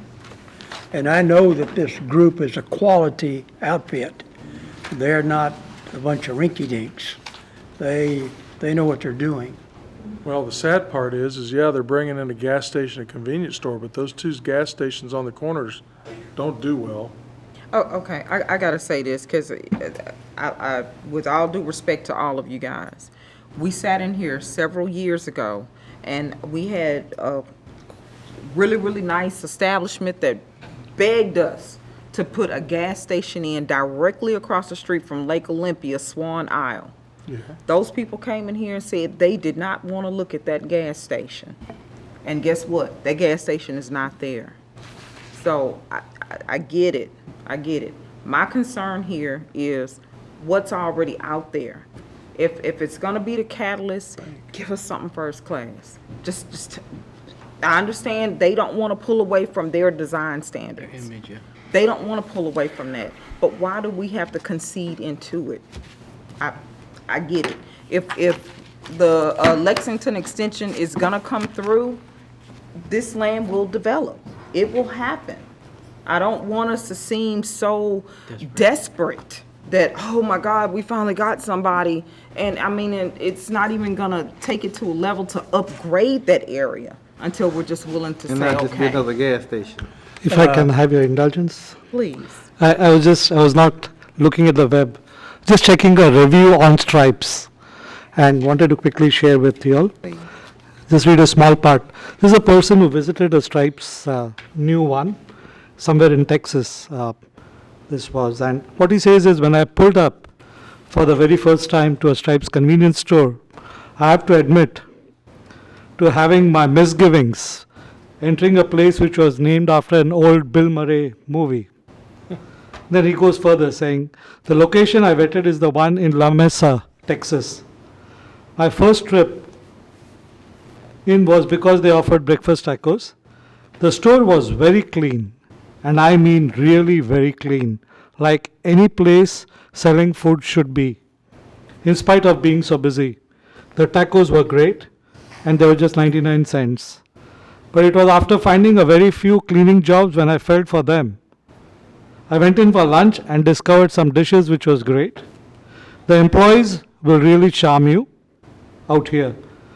Though professional and friendly, they are quick with answers to questions, and in spite of being very busy, these folks are some real hard workers.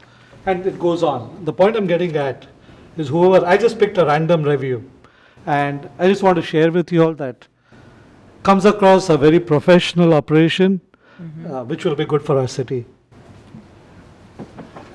Jennifer, let me ask this question. how long is it going to be before this Lexington Boulevard extension takes place, or will it ever? Oh, and that was the question I think Valerie spoke to. We didn't get an answer. Before, there, yeah, it's. Just been Wa- funded. Was that in the mobility bond issue? It was before. Right, that's Already correct, funded because through the it's county. already funded. And Yeah, it's just a yeah. matter of us finishing the design, which is about 30% now. How long will that take, Valerie? 6, 9. That's the answer that I don't have. I don't know exactly how long it'll take. It could be 5, 6 months. Oh, we worked on her. Could it be the 2, county 3 has- years or something? Oh, no. But the county I is the would, ones that has to decide I to could build see it, though, us right? getting ready for a bid within the year. Right. For We've sure. already received the easement document Yeah. that we've made revisions to. We're dedicating a 30-foot strip Right. along 2234 for storm sewer for the Yeah, road. have to. Yeah. So that documentation is already in the works, and the city's Yeah. supposed to be sending back their Yeah. revisions to us. We were on hold for a while because we had some drainage issues to figure out. It's just pushing us to, like you did scale. Okay. That's it. That's what Is there anyone else in the public hearing who'd like to step to the podium and address this project? Anybody? Please, please, please. Please, come on. Come on. And if you would, state your name first and then where you live. My name is Yvonne Bell. I live in Hunters. Come on, come on. My name is Yvonne Bell. I live in Hunters Glen 1. My name is Katina Barnes. I reside in Hunters Glen 1. Okay. The gentleman there, O'Malley, asked, would they put one in the Woodlands? And he said no. Well, that's the same way I feel about Missouri City. I say no, because like she was saying, the lady, Miss Marshall, was stating that if you're going to put something on the property, or it's already been taken care of, bought, whatever, put something decent. We don't need another strip center. We got 4 service stations from Main Street to Cartwright Road, and about 3 convenience stores. Why we need another? Put something that is, that, like you said, off Highway 6, something nice. We got strip centers, nail shops. We don't need any more of this. Make our Missouri City look presentable like some places in Sugar Land. Yes, ma'am. I'm finished. Thank you. Thank you. Thank you. I'll Ma'am? be very brief. I concur. We want to hold to a high standard. My belief is a gas station's not going to bring us up to that high standard. We want vitality in our community. That's not it. We need strategic planning. Planning to bring a gas station here is not going to really do a lot in job creation. And I do agree with Mr. Howard when he said, when you have 24-hour like that, city lights, everything's bright, you do tend to attract riffraff. I don't care if there is a mini station across the street. We're not on a main drag.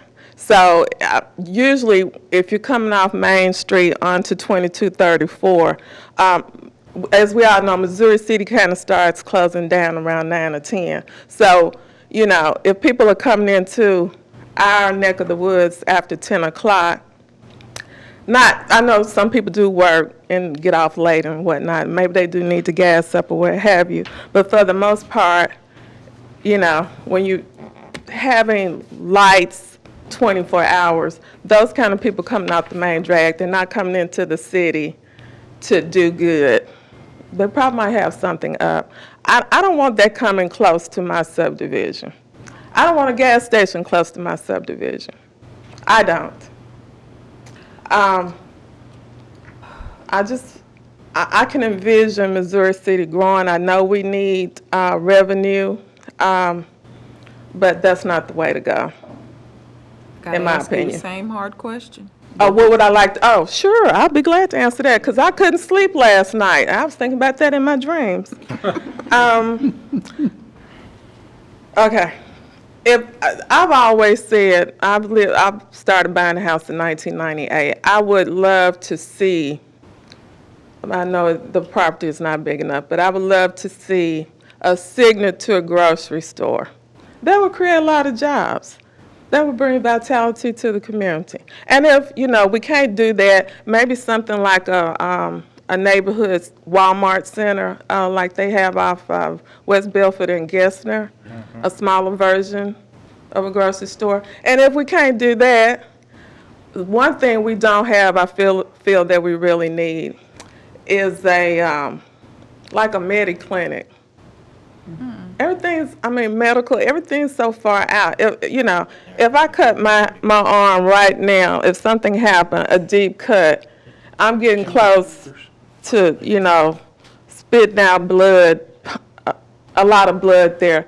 I'm getting weak. I need to hurry up and get medical attention. Maybe if you get me to that Medi-clinic, they can get me patched up well enough where I can be en route to St. Luke's or in Sugar Land or Pearland, whichever's closer to me. I think we could use that as well. Things that are going to be vital to the people that live in the community. Right. All right, thank you, ma'am. Thank you. Is there anybody else who would like to step to the podium and address this project? I make a motion that we close the public hearing. Is there a second to that? All right, it's been moved and seconded. All those in favor? Okay. I make a motion that we forward it on to council with staff's current recommendation. A second. Thank you. Okay, and what is that going to be? It's negative. To do with the straight rezoning. So we're not going to pull it out of a PD, right? We're not going to pull it out. If you pull it out, they're going to do what they want. The recommendation is to not rezone it, is to leave it in Leave it in the with the PD. current zoning that it has. And I know that it may be out of order, but do they have the ability to reapply We, under the PD scenario? if we haven't, we will discuss that after the meeting. So it's a little more than I think would be appropriate at this time. And one other thing, since I spoke of knowing Mr. Susser, it would not be fair to not indicate my knowledge of Miss Bell. I believe most of you know Miss Bell, and you probably know her husband, James Bell. And I would, from my point of view, doing another thing for the city, they're the caretakers of Hunters Glen 1 and 2. They watch over it. They work closely with code enforcement to keep code enforcement busy trying to preserve that neighborhood. So just so in case you did not know who was speaking to you, so that you will know who's speaking to you. Thank you. Okay, it's been moved and seconded. Is there any further discussion on this item? Anyone? Are you recommending it so you have more control? Or are you recommending it because you want to tell Stripes that you don't want them here? No, I'm not telling Stripes that I don't want them here. Based on the information that was presented, and I feel that if a proposed road is getting ready to go in there, I feel like development will come. I'm having a hard time digesting that Stripes feels like their product is going to be the catalyst to move this area of the city into a better quality, if you will. That's my problem. I have no problem with Stripes. I love it. I like what you said about putting $3 million over into here. I love that. That makes me feel good too. I just don't feel good about it in the area that it's going in. I have a question. This is not about Stripes. Stripes is incident. Not about Stripes. In fact, for all we know, Stripes may not even come when they're signing on the dotted line. There may be no Stripes. We are just looking whether to rezone or not rezone. That's So we should keep Stripes out of our discussion. Yeah, At this point of time. If it was Chevron, we should not confuse. I would feel the same way. Well made. Point well made. I would want you feel to the same way. articulate what you're thinking, because if they did come back under another application, are you committed to somebody investing in us if you have the control architecturally? I probably would be. Okay. Yeah. Because if you're telling Stripes that you're waiting another 28 years. I'm not telling Stripes For that dream investor to come through and build a city center like we have in Sugar Land and the Woodlands. I don't think it's going to Another happen. 28 years is not going to happen. Yeah, I don't. But you've got a company that's willing to invest $3 million, and if you want more control, then let's say that. But Let's they do it already under- told us let's- that we can't say that. Under this, well, I'm just saying, if we want development in this city, and we have somebody willing to invest in a piece of property, and granted, I'm with you folks, it's not ideal, it's not perfect, and that land is great to look at, I drive by it every night. It's just empty and dark and beautiful, but sooner or later, somebody's gonna make something there. And it's gonna be before us. Can you And as it stands right now, there's nothing perfect. Right. Can you suggest a different type of zoning that would give us some type of control over the aesthetics? I'm not an expert, and I'm gonna let you all discuss that when it's appropriate. But Let me what make I it- wanna say is, I want Stripes here, and I want somebody just like Stripes Yeah. here. And a cut-through is great, but what happens after Stripes? Right. What happens when it's built, and now you have a little sliver on that corner, and yeah, you could say it's high profile, but then somebody else is gonna drive by and say, it's gonna be intriguing, and say, you know what, I think a multifamily would be great there. And then everybody will come up and say, I don't want a multifamily here. You want investment here. You want somebody to say, I believe in Missouri City, and I'm willing to write a check because I like all you people, and I want your money. That's what you want, and I don't think we're here. But you're almost insulting me. Why? Based on your comments. Okay, that's fine. they don't That want someone you. wants to give me their money, but why can't I be selective in what goes there? I'd like to add to that. Because no one's done it in 28 years. Okay, fine. Hold on. Let's vote something. I just want to add to your point, to give them feedback. I don't think a Stripes would be the cornerstone, not a catalyst, the cornerstone to take us to the next level. It would be necessary and could be part of that overall construction to lead to that improvement, but I envision something there that will attract other things. I don't think that type of business, although we need something to begin as a catalyst, okay, to be part of that, to take us to the next level. That being said, for me, the architecture, if it was something more conservative, keep the Stripes logo, something to that effect, that wouldn't be the cornerstone, but would be part of it, I think would go over, with me specifically, more control is one of the words from architectural standpoint, would be more beneficial. For, I'm not going to put the cart before the horse, or I don't want to be desperate. With the thoroughfare coming through there, I think there will be open more opportunities for other people to look at investing in that land.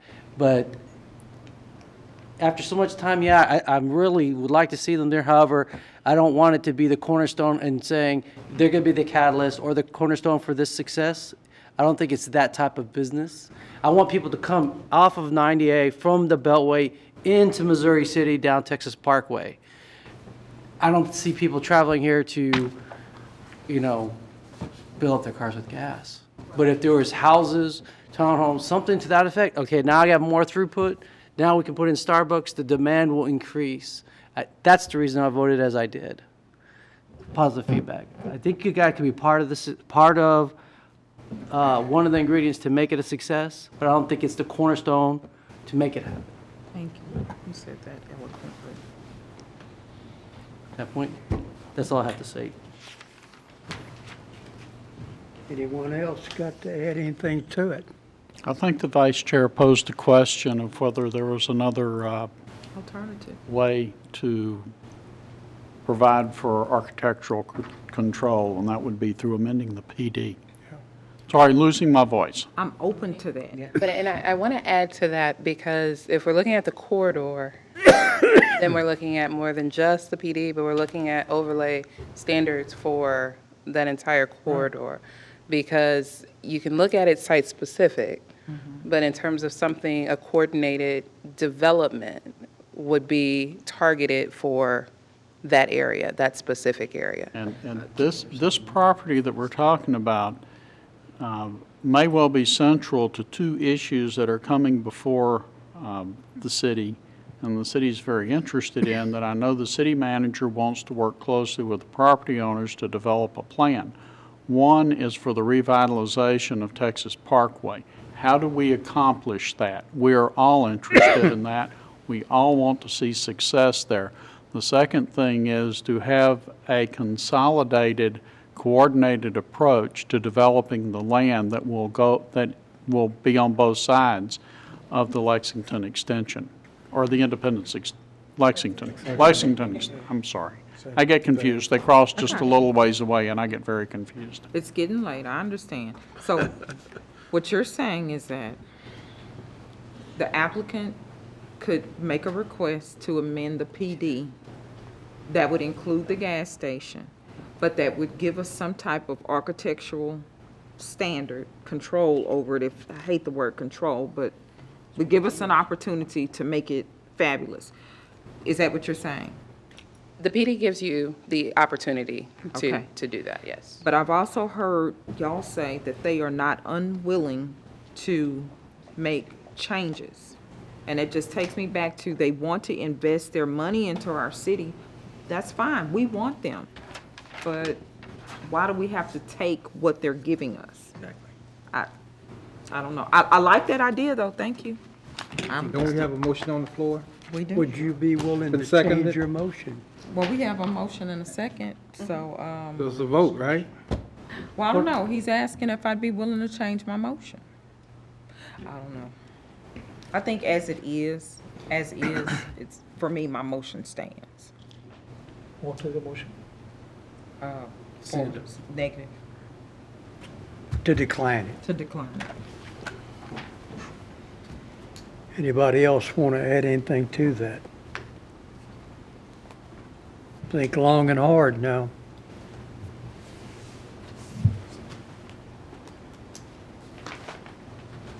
Question, is it possible we can postpone a vote and see if the city can work something out with? 30 more days. Well, the council can just a always change our recommendation. recommendation. I think what Jennifer's fixing to say is the reality is you're making a recommendation. Yeah. That's it. And it goes to city council. And before it goes to city council, before the evening's over, I anticipate that Jennifer will have a discussion with the applicants to see whether or not that might be a viable alternative for them that they can then discuss with Stripes. And there may be a change before it gets to city council. We've seen that happen before. Which the applicant could ask to postpone sending it towards council? Well, I they don't know if might, I've heard us do that before, but. basically, they'd have to back up Okay. Start, yeah. and make a different application. Understood, okay. If we didn't vote tonight, they would still have to back up? Regardless. Yeah. I think we have something here. I'd be willing to amend my motion if you guys thought that the motion would work. And the motion would be that it's negative as it stands here. However, if the applicant is willing to keep and expand the PD so that we can have the architectural control and the guidance, that would be my motion. I don't know how to say that, but y'all know what I mean. Everybody's looking at. We're looking at legal right now. I haven't worn that hat in a while. Dig me out of this. I would second that too. We are so far out of order at this point, I'm pretty Gary, sure. you get us out of this. I am, and You let would me second talk that and give you motion? a Yeah, I'll chance second to that think, motion. Ryan, and tell me how wrong I am. Your second and a second. Just so y'all know, Ryan and I met in Corpus Christi when he was an intern in the city attorney's office down there. So yeah, everything goes back to Corpus Christi lately. You're just bringing everybody up here. No, he got here before I did. He got here before I did. I am concerned that your recommendation begins to look like conditional zoning. Okay. You cannot have conditional zoning. Okay, very well. Okay, your recommendation is not a death knell. That's right. That's true. Because you're making a recommendation, city council makes the decision. As we know, they don't always listen. Well, they listen, but they may not always follow your recommendation. We haven't voted on it yet either, though. And so. I can't get a motion off the I'm- floor. I'm concerned that your motion doesn't fit well within our zoning ordinance. Okay. I would prefer we keep it simple and either, Up or down? staff's recommendation or contrary to staff's recommendation, and whichever you go, staff does not have their feelings hurt. All right. So it stands, her motion is it stands. My motion stands. And I seconded it. And you've seconded that motion. Any further discussion on this item at all? All right. All those in favor?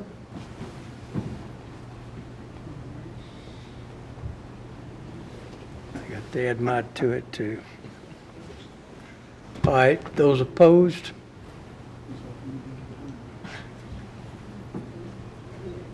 That was so hard, because I didn't want to say no. It's all right. It's okay. This is what we're here okay. for. That's all right. We're not rubber stampers, I'm sorry. Nope, we never have been. That's part about it. Ask Bill.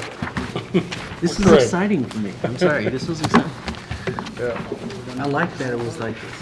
This is probably one of the toughest ones we've been through in a while. This is good. It's going to come back again. By the way, folks, Another this way. is just the beginning. I recommend you come to city council and voice your opinion there, Oh, yeah, because that's going to be the real vote. You know, I think you're wrong. Me too. I'm like you, I don't really belong to this tough field as it is. I know all my notes. I may actually watch And I it. think that's the reason why. That's the reason. So we're not done yet. Where we at? Okay. No, we're let's down, get we're not going. done. No, we're not done. All right, This is interesting.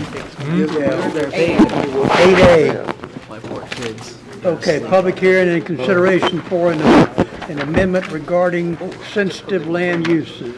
One, public hearing to receive comments for or against the city's land use regulations regarding pawn shops.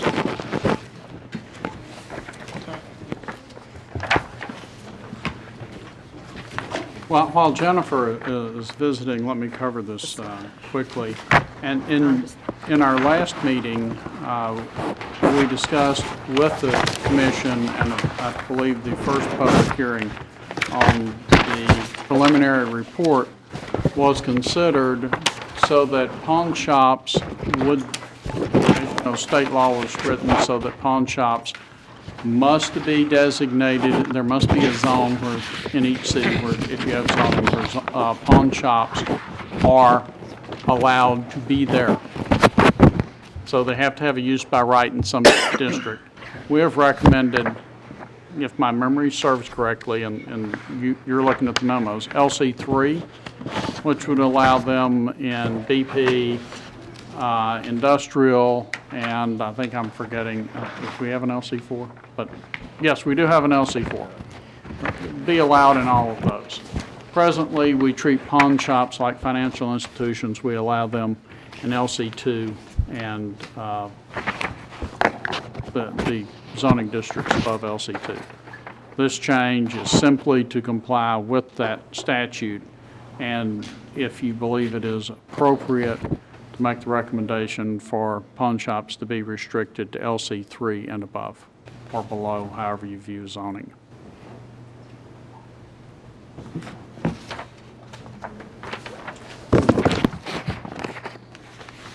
Okay, anyone? Any other comments right now?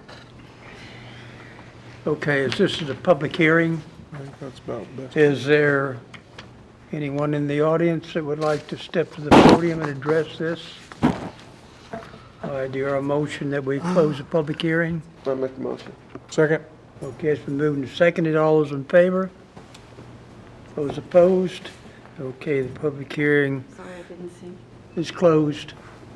You have a second. Thank you. Jennifer distracted Nancy. Lynn made the motion. Thank you. Yeah, a little bit. You waving a hamburger or something? It's past dinner time. That's right. Okay, does They were anybody have any passing comments notes. at this point? Anyone? All right, do I hear a motion? Oh. I'll make the motion. Did you make the motion? I made a motion? Yeah, I'll second it. That's fine. All right, it's been To moved move and on with the seconded. LC3, right? Yeah, 2LC3, okay. Any further discussion on this item? Hearing none, all those in favor? Those opposed? Okay. That passes through. Okay, moving on to agenda item, 8B. 8A? 8B1. Okay, public hearing and consideration for an amendment regarding sensitive land uses. Public hearing to receive comments for or against the city's land use regulations regarding payday lenders. Okay. I had a slide because I do have a clarification point on the staff report. This is a preliminary hearing, a preliminary report, preliminary public hearing. So this would come back before you as a final report if the commission motions to do that. But the clarification, after speaking with legal, as a result of the workshop, we talked about the LC3 district being the appropriate, the minimum, the lesser intensity district for payday lending types of businesses. And then also we talked about the requirement for the specific use permit. After consulting with legal, what we've determined is that the specific use permit would be required, and in the consideration for the specific use permit, we would look at what's appropriate in terms of the district. And so all of the scenarios, like with the staff report and talking about the possibility for outside storage that may be permitted for like a pawn shop that could also have a payday lending business within it. The consideration for the location of that we can do through the specific use permit process and determine whether or not that location, that zoning district is suitable for that type of use. So the change from the staff report would be it would not be listed as a permitted use by right in the LC3 district. It would require a specific use permit anywhere. What we were trying to follow was the Garland pattern. And Garland establishes uses by right, but at the same time, in certain uses, requires an SUP. So it's not a pure use by right. But that's based on the overlay of the district? Well, it's based upon, they work their zoning A little different, yeah. through charts. Yeah, isn't that the one graphs, that and basically we don't. did it by area They or also, location? Yeah. they also have overlay zones where they prohibit them completely. Oh. Our zoning ordinance is set up on a different foundation, and so we don't have to say, oh, you can have it here, but you also have to have an SUP. What we say is, you can't have it anywhere unless you get an SUP. For that type of For that business? type of use. So legally. For a payday lender. Okay. We are potentially more restrictive that way. But it also may give us more latitude when we find when a location is proposed, may not have the zoning district we imagined, but the location may be suitable for it. So we have more flexibility. More discretion at the decision-making level. I'm okay, yeah, I got it. It's So confusing. that, Yeah, It's so the just, it's specific different use foundation. permit comes in at the, Just say that looked like. after the zoning and at the planning stage. Comes at the Well, planning no, stage. the specific use permit is the zoning to Is the permit zoning that The zoning. use. And it's, an overlay, a layer on top Laying of a whatever that wall. underlining zoning is. Imagine a place of assembly coming in, Yeah, otherwise known by that multi-letter word church, okay. or theater. They come in, we don't allow them in any particular zoning district, but they come in and propose where they would like to be, and then through the specific use permit, we determine whether or not that location is appropriate for that kind of activity. So then we have to make sure that our definition of that activity is clear enough to drive it toward the SUP. Right. Yes. That's the tough part still, right? And we are taking the definition that the legislature has adopted and put in the finance. Okay. I want to say finance code.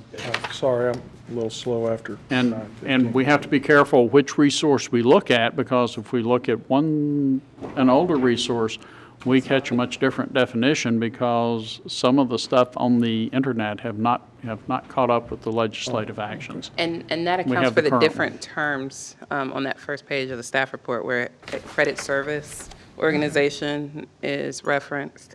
But we're going with the term credit access businesses, which is what's defined.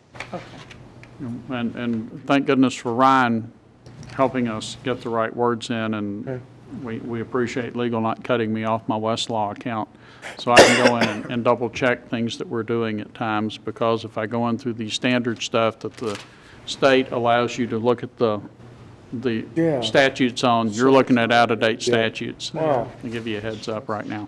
Okay. Okay, it's a public hearing. You know Anybody about wants to step up? Motion, we close public hearing. Oh, yes, sure, so moved. Second? Second, all right. All those in favor? Okay, the public hearing is closed. Is there a motion? It would be to take it to the next, to the final report. And I did want to mention. And then call for a public hearing. Yeah, I did want to mention, the commission had asked about how mesquites regulations, still don't have an answer for that yet. But tomorrow I will be in Austin for the TML conference, and they will be having a session on payday lenders with several communities who have been sued.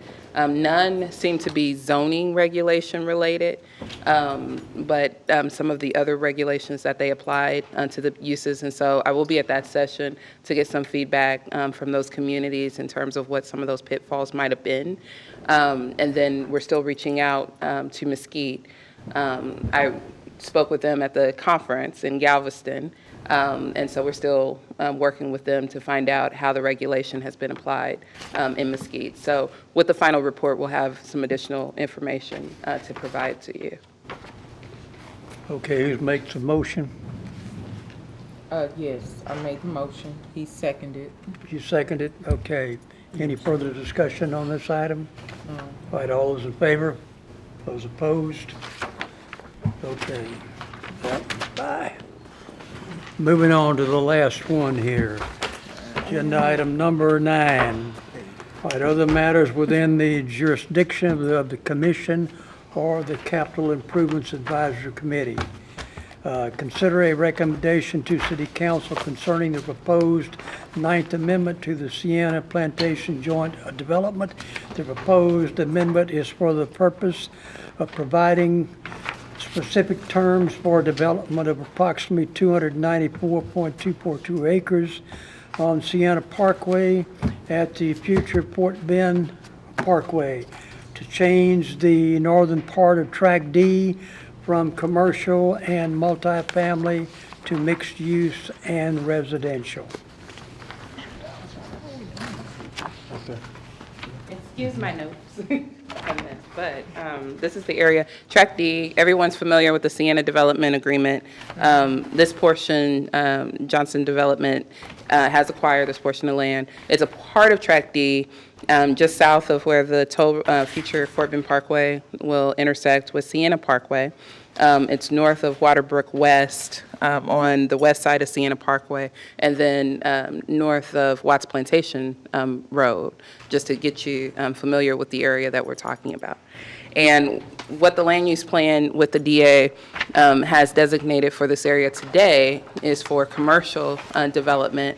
If the commission remembers the last amendment before the Sienna South Amendment that we did, the amendment prior to that, we reallocated multifamily units from Tract F into Tract D. And so they have a cap on the number of multifamily units that would be permitted. This, as Johnson acquired this, they have a more particular land use plan that they're proposing. So they have made changes. The yellow portions that you see is consistent with single-family residential uses. My note there indicates part of what they've expressed to us is their desire to provide for a buffer instead of having high-intense commercial directly abutting Waterbrook West, large acreage estates, they see more potential for the development of single-family residential in that area. And then they are proposing to designate what they're calling mixed-use areas right there at the intersection of Sienna Parkway and Fort Bend Parkway. There's a definition of mixed-use areas that was included in the staff report, and it's essentially a similar definition to what was adopted with PD 8, which is the Sienna PD that includes all of their commercial development and the multifamily units that are existing and being constructed along Sienna Parkway up to Highway 6.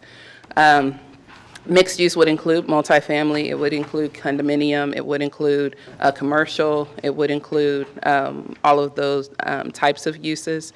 It doesn't designate any particular use, just a combination based on the market demand at that time. Staff is recommending to approve this change in the land use plan, and TBG and Sienna have been waiting patiently if you all have any questions for them. Are you hungry? That's my only question. Too late. All right, anybody have any questions on this? All right, do I hear a motion? I make a motion to approve it. All right, is there a second to that motion? Okay. Doug, yeah. Okay, Doug. Any further discussion on this item at all? Okay, all those in favor? Those opposed? Motion carries.